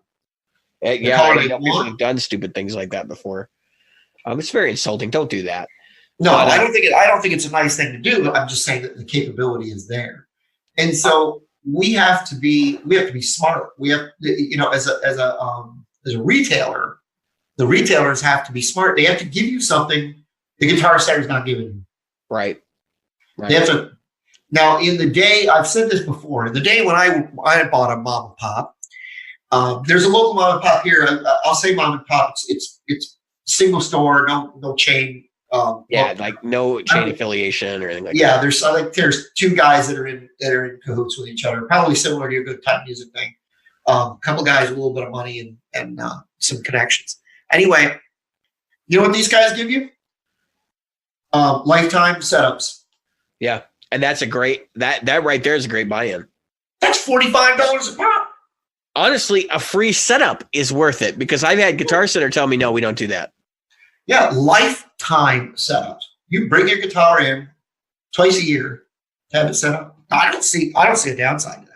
No, there's none whatsoever. Because if you were to do them yourself, yeah, it's free. But if you were to take them in regularly, that's $50 a go at least in most cases. Yeah, $45 to $50 a piece. Yeah. And it depends if you've got a Floyd Rose, that's 60, $65 right there. Yeah. So depending on where you go. You know, I mean, all you're going to do is pay for the strings that go on. I would sit down inside of that. And you don't have to buy the expensive one. You can buy a Squire Affinity. It's free setup. You buy the $5,000 DC they just got in because they just got buy-in back with Gibson. Gibson's changed its buy-in, by the way. Yes, I know. Along with the new guy, along with JC, has come a new business model for the folks that. Well, they needed to change that buy-in, and that's the crazy creepy thing is that like because Gibson is look when you pick up an album right now, you know from chances are there may not be a Gibson on that record somewhere because it's just not the popular set of guitars right now, and it's not because of look that has nothing to do with El Jerko's business model. Right. I can't even say his name, so I'm not going to bother. The previous CEO, Henry Jeselnik or whatever his name was, Jeskowitz or whatever. Jeskowitz, yeah. He didn't cause that. Okay, that was caused just by changes in the industry and maybe some pricing stuff and things like that. I mean, yeah, there are still artists out there using it. Joe Bonamassa obviously still uses Gibsons, and you know, of course, there's who's the other guy? I'm having a moment. Anyway, there are other people still using Gibsons, but I mean, if you buy a record now that's from an up and coming band or whatever, chances are it's all going to be Fenders on the record and maybe a couple of other like weird off brands. If you're getting into metal, it's going to be Ibanez's and things like that.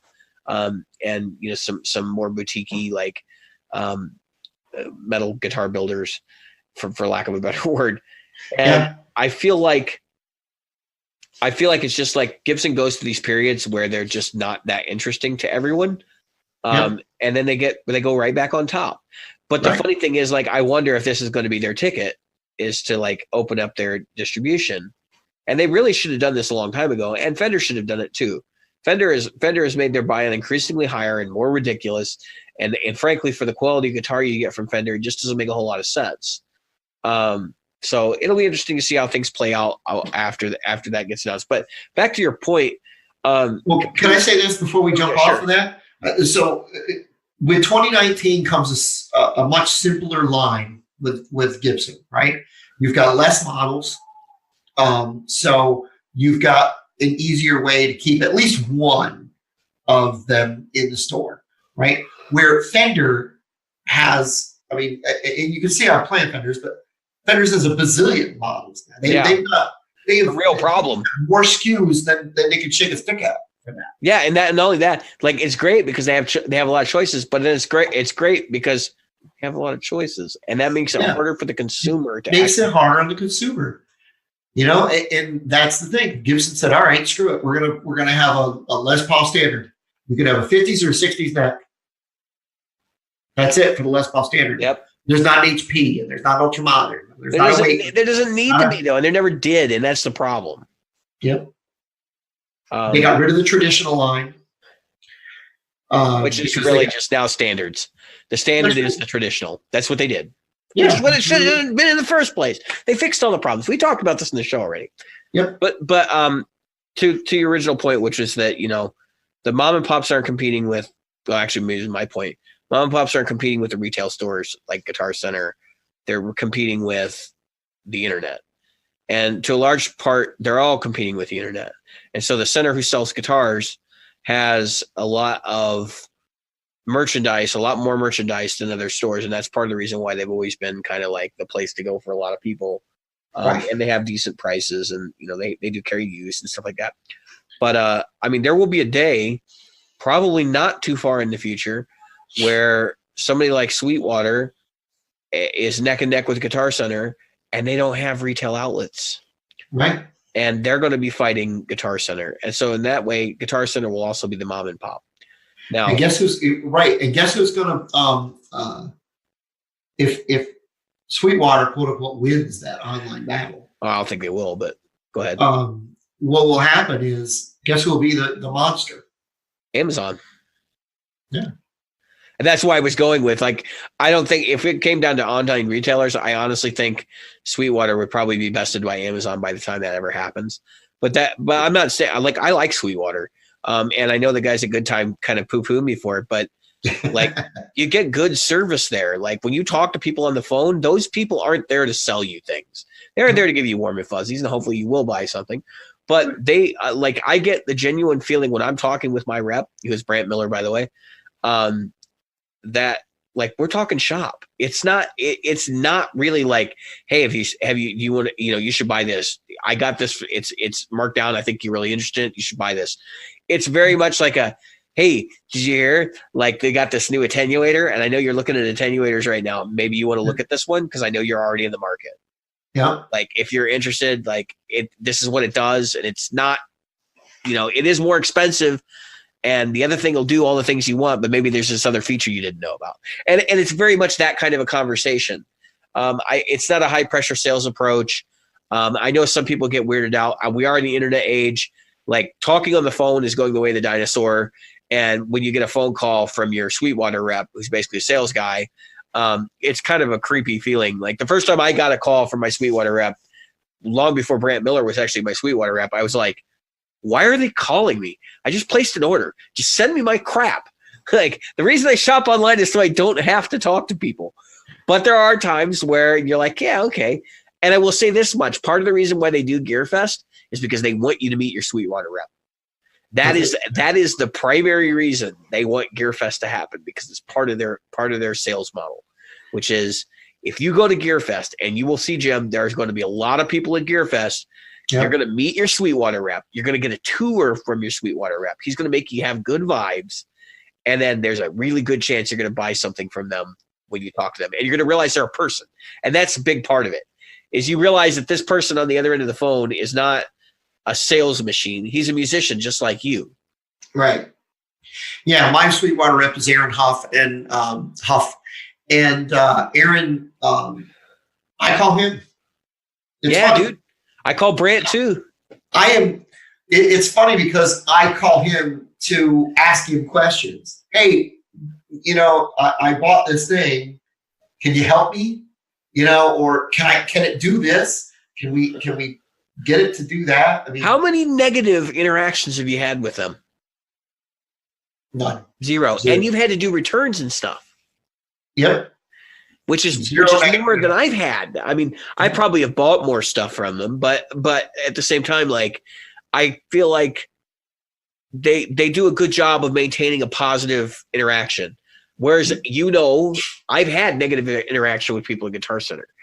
And sometimes this is why I think Guitar Center has a bad rap. And this is why I'm coming back around on this. So when you go to your mom and pop, if it's a good mom and pop, now we've already covered the bad ones. What's wrong with them, right? They're in it for their money. The good ones, they are in it for their money, but they also understand that they have to be positive to their customers. In other words, they have to have a positive interaction. So if something goes south, they try to take care of it. Don't spit in the face of somebody who's trying to take care of the situation.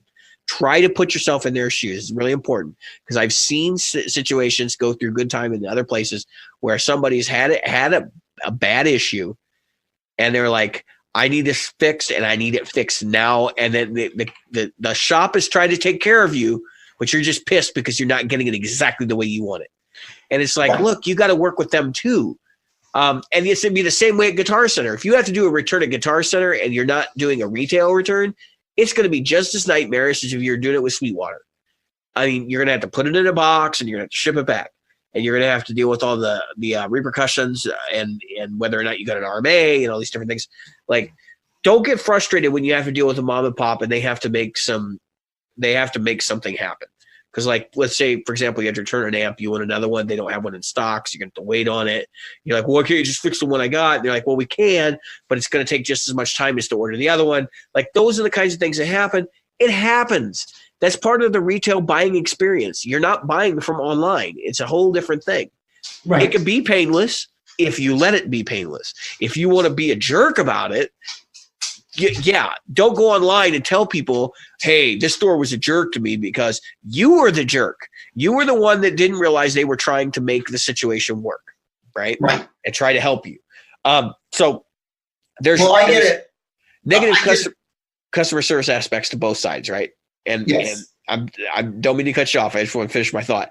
So Guitar Center, the problem there is not necessarily that the people don't want to help you. A lot of times they're not educated. Like they don't have the expertise and wherewithal to understand all the ins and outs of things like, hey, there's a bad ground in this wall, which you know from a previous episode. I had that happen where they wouldn't take a piece of gear from me on a return or a trade in because they had a bad ground in the wall and it was causing it to buzz like really badly. Yep. So take it away, Jim. I was about to go with that. So just because you got to remember, so your local mom and pop is maybe literally mom and pop or a couple brothers or a couple buddies, right? Yeah. And 8 employees or 10 employees. If that. And that's if they've got guitar and sound. Yeah. Like the mom and pop. Yeah. And then let's say you got in that you've got maybe 3 that work guitars, right? Yeah. So they know their stuff, and they have a much more honed in inventory. Right. So they understand their product lines a lot better. That's right. So with the exception of the stuff that they brought in used, possibly, they know every single thing they've got in that store, and they know it pretty well. Right. If they have a good service trade, they probably even know the used stuff pretty well too. Yeah. And if they've got good reps from Fender or whoever, they've got a good handle on what they carry. Now you go to Guitar Center. I've got maybe 18 people that work guitars per week. Right? Per store, per area, per whatever. Okay, so you got maybe a Guitar Center might have, I don't know, 10,000 employees. Yeah. Overall.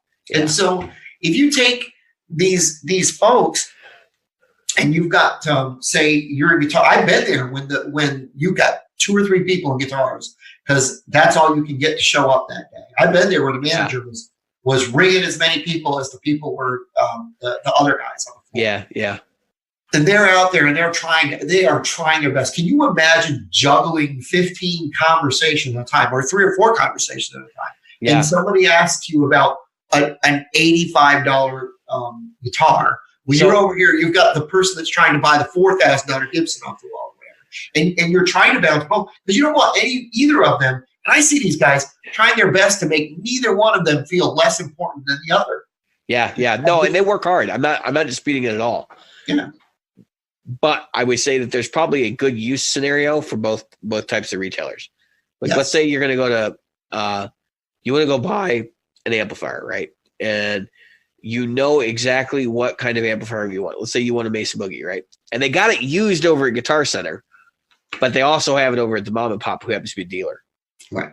Would you go to Guitar Center or would you go to the mom and pop if you have questions about the piece of equipment before you buy it? I'd go to the mom and pop every day. Yeah.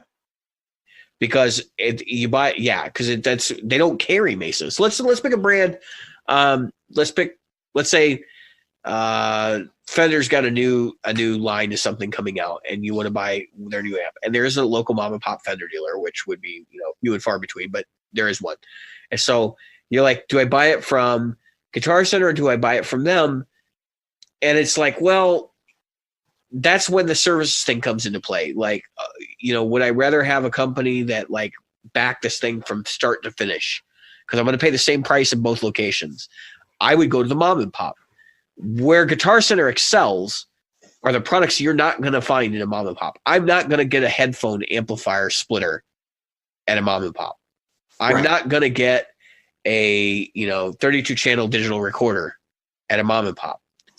I'm not going to get a 50,000 watt PA system at a mom and pop.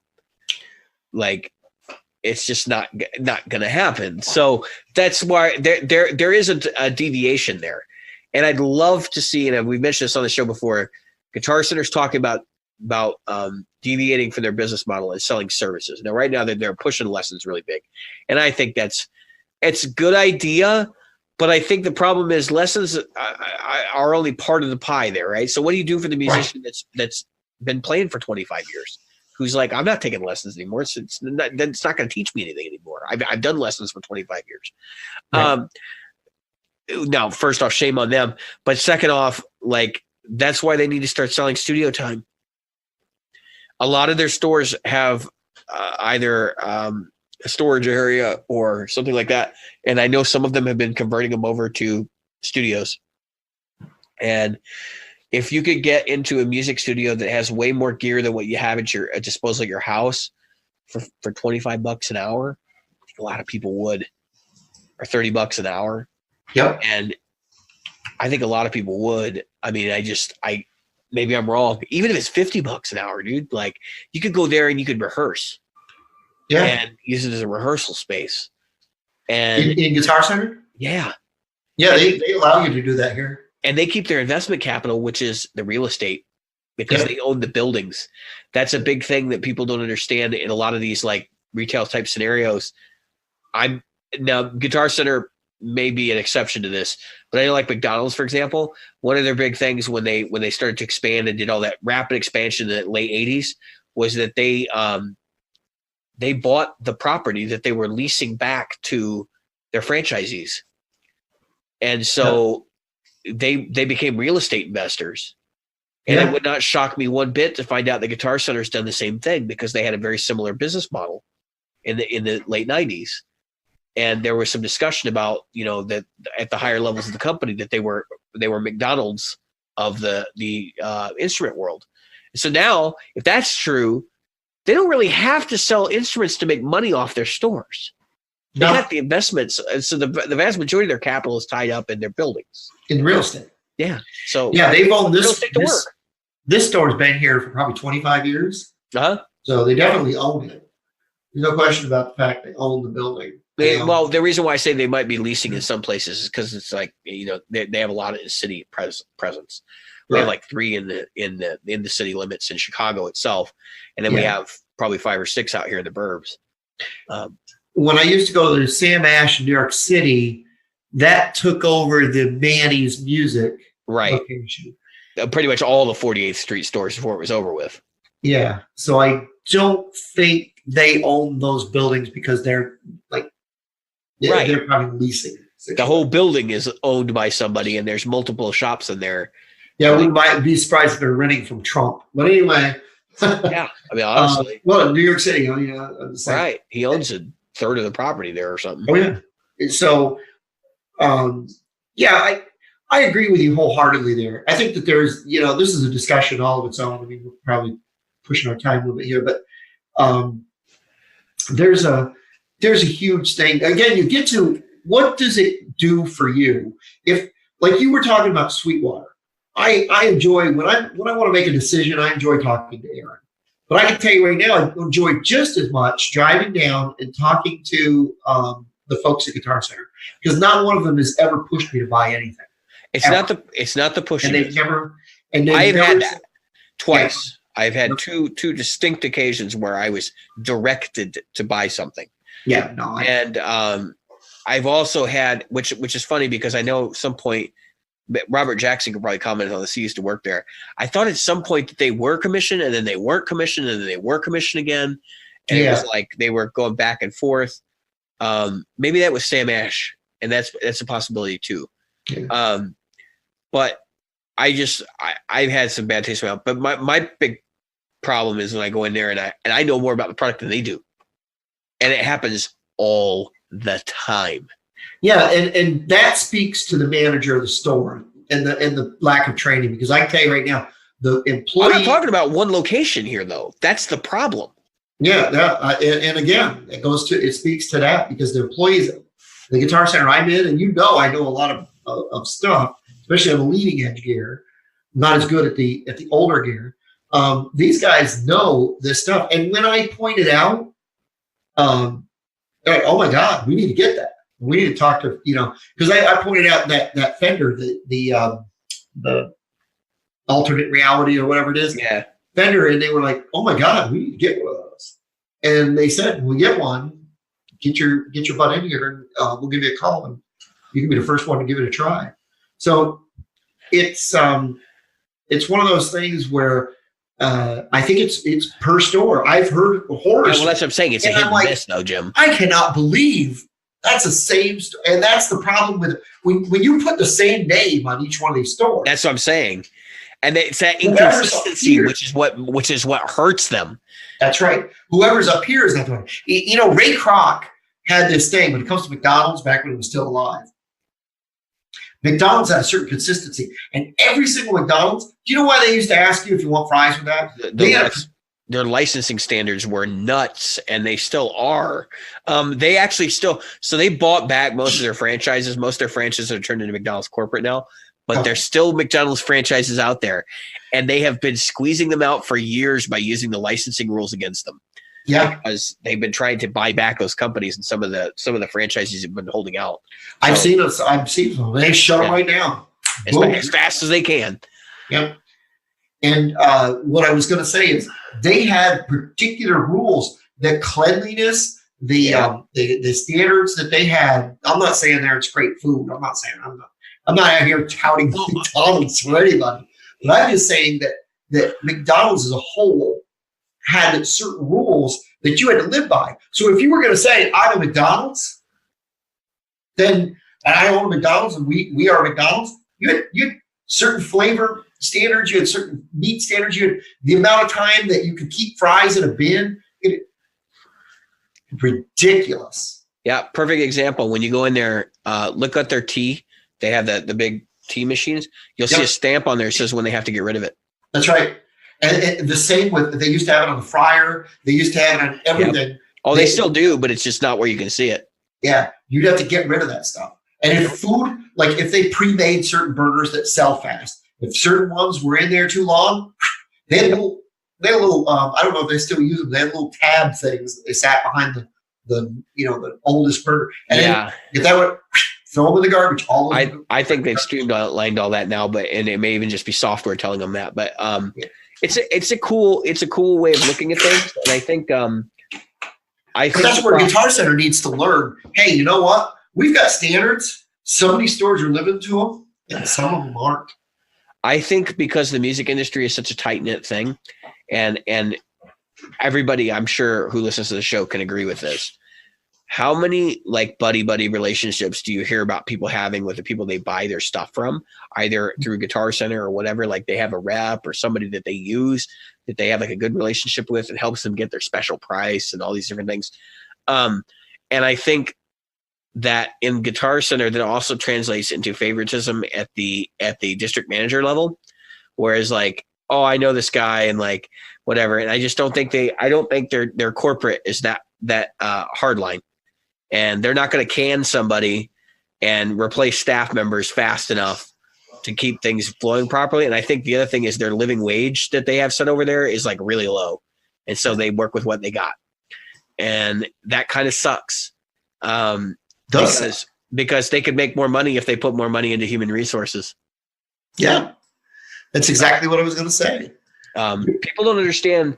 And it's so funny because even at the high levels of business these days, they don't understand you have to spend money to make money. Yep. And yes, you have to know what to spend the money on. You can't just throw it at the wall. But there are things that you can do to improve your business. We've talked about Kiesel and an inventory management system so that people can actually track their order through the process. Like that would be a huge step up for them and not a lot of expenditure to make it happen. But they're not going to do it because this is not the way that Grandpa Kiesel used to do it. Well, let me tell you something, kid. Grandpa Kiesel is gone. He's been gone for a long time, and your company cannot stay operating like it was in the 1960s. That's wrong. No one does that anymore. And man up and realize you're going to have to be the one that starts implementing these things. Yeah, you'll die on the vine if you don't. Right. And they're popular now, but look at Gibson. They were popular once too. Now they're struggling. Gibson is struggling. And, every company struggles. Fender went through its struggling times. No, they all do. That's what I'm saying. Like you can't rest on your laurels and expect that you're going to be there in 20 years. Yeah, you don't hear, there are certain instrument types or brands you don't hear people touting a lot anymore. Ibanez used to be the metal guitar that people touted. Ibanez is not even like That's not even on the radar for most players nowadays. I mean, it's honestly, and it just has to do with the hipster music. And I mean that in the like broadest sense of the term. Like, I'm not trying to poo-poo hipsters, but No. the music trends today are for like these vintage guitars. And I know obviously like Nick Bongers, other people, like vintage guitars are a thing. Like, I get it. But you're not going to see people playing Alabama Shakes on an Ibanez RG. It's just not good. Is that the name of the band? Alabama Shakes. Yeah. You're right. Yep. Yeah, I know. That's I know that the Harlem blues Shake. rock. I know about the Harlem Shake. I was just trying to make sure that it was, because I like the Alabama Shake. So Yeah, that bluesy rock band. yeah, but you're not going to hear somebody playing that on an Ibanez. Nope. Not even a Tallman. I mean, so that's what I wanted to point out, is like that there's a clear distinction in the styles of music changing. Yep. And what's popular right now is not the music that's going to be played on Ibanez and stuff. But Yep. Ibanez is making an effort to branch out. So like they're very much focusing on their artist division, which is a big deal for them.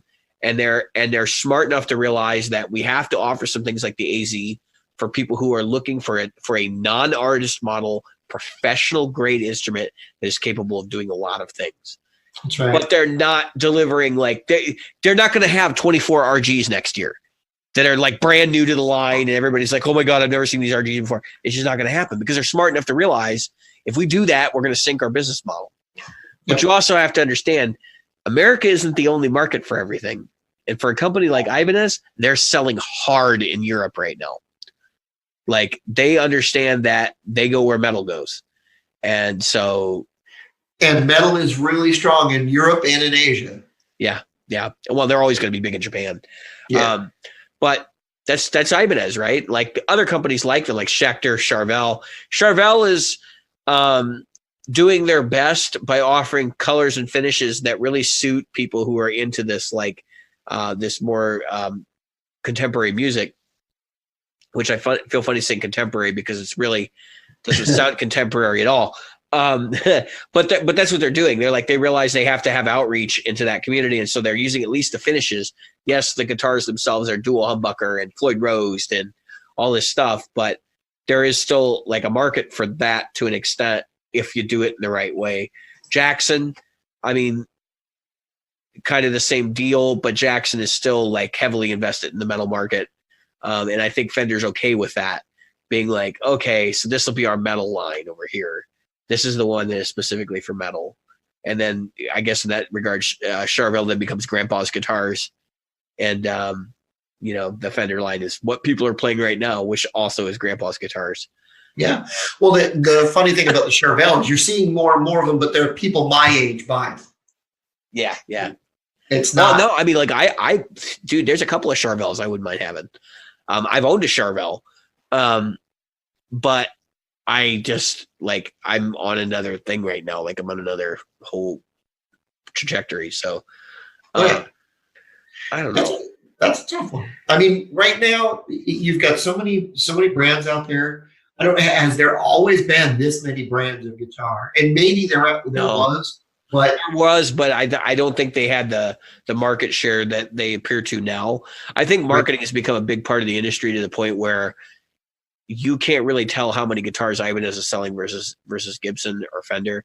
It would not shock me if somebody came out tomorrow and said that Ibanez is like declaring bankruptcy, because I don't know what that bottom line looks like. None of it's publicly reported. no. Unless it's Fender. I mean, Fender and Gibson are publicly traded, but the other brands, they're largely privately owned. Privately owned, yeah. I'm sure Ibanez comes at, like you said, overseas, probably good sales. But you're seeing more and more overseas manufacturers that are taking what was at one time, the ones that we, as United States, we're adopting for certain types of music, and then saying, nope, you know what? No. I'm seeing more Kiesels.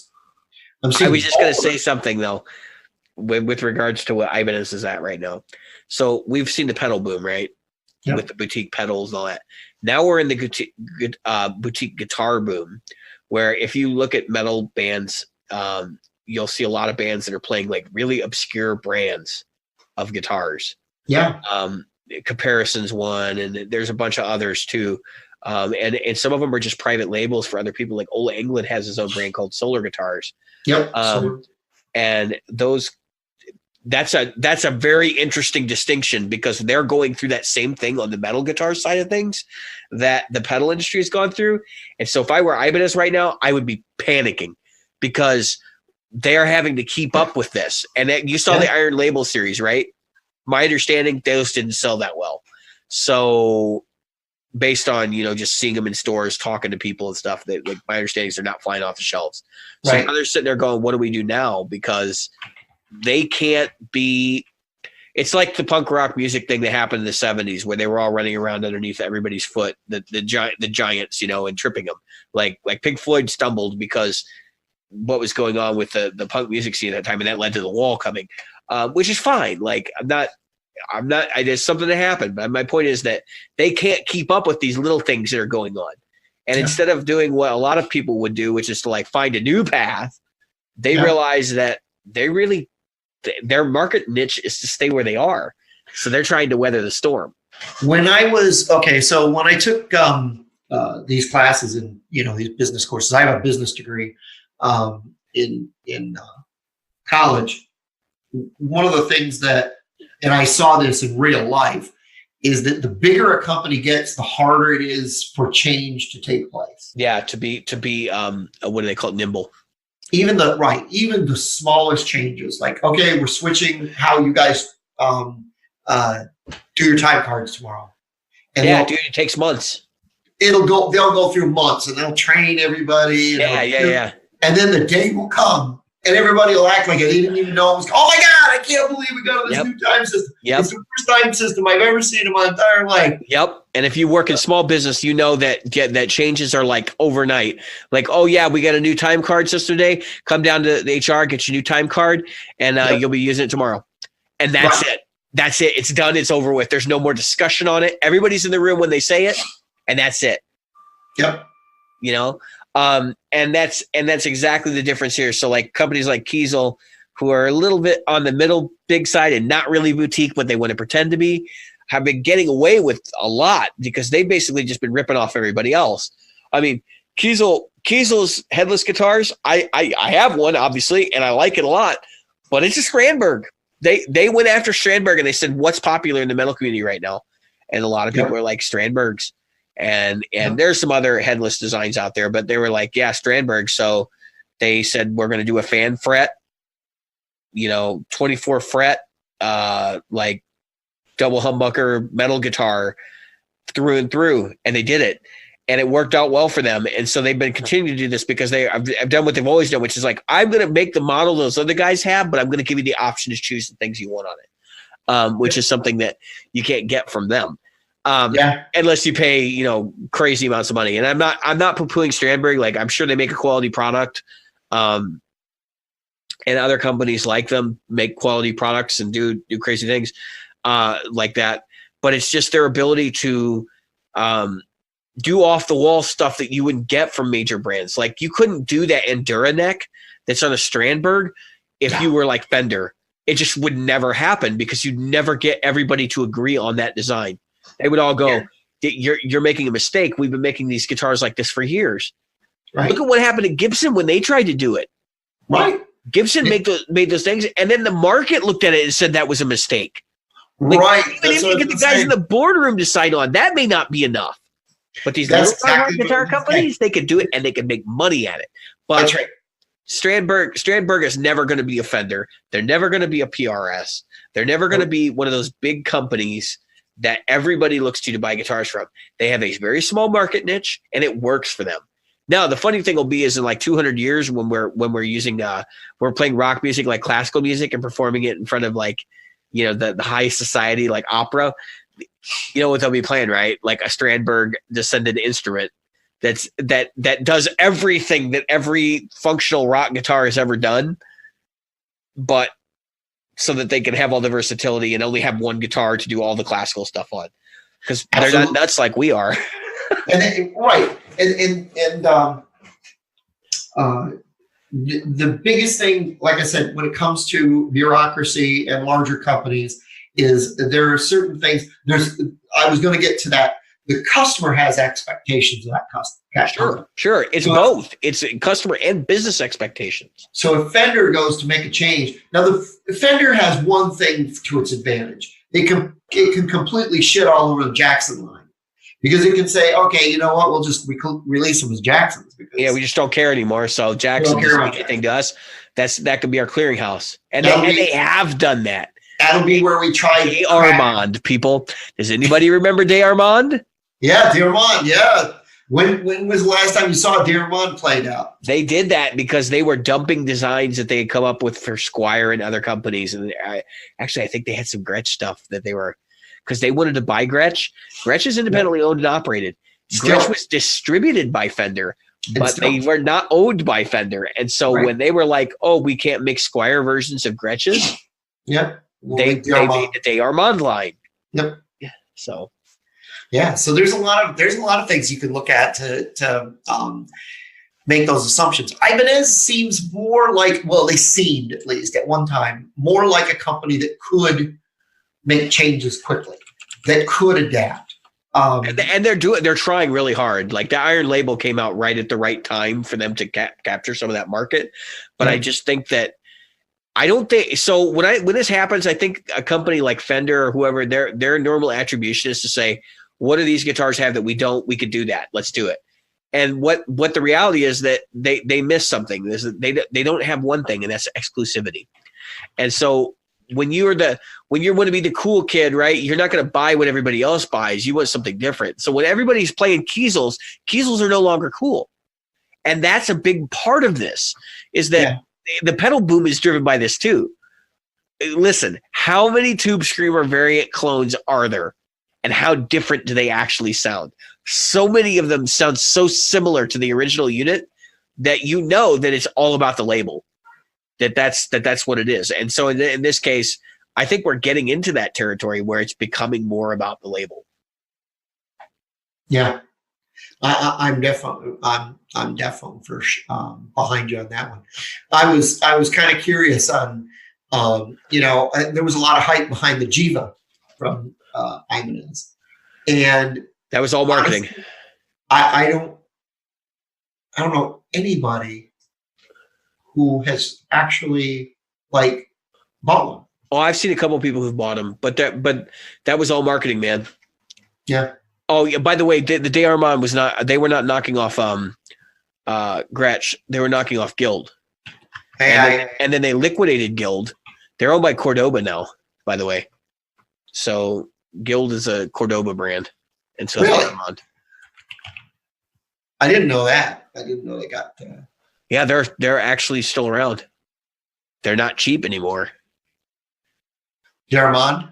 No, some of them are over $1,000. Wow. Yeah, they've really changed them. At least the ones I was seeing on the thing here. I know that DeArmond was. There's a 1998 to 1999 DeArmond for $400. Oh yeah, but that's 1999. That's what I was talking about. When they were garbage. Yes. Dude, I almost bought a DeArmond one time. I did too. I almost fell into that friggin' trap. They were good at one thing. They made really good pictures. Well, it was a P90. It was a P90 equipped single cut like Les Paul. Yeah. And I liked it, but I'm glad I didn't buy it. The one I looked at was it had like a P90 meets a TV Jones type pickup. Yeah. And a sparkly look. I don't really like TV Jones, but okay. It was kind of cool. Yeah, I never got into the TV Jones myself either. So. Well, we've talked about a lot of gear stuff tonight. We need to work on music stuff next week, and it's been great for everybody. I've been David. I've been Jim. And tonight we were the Practical Guitarists.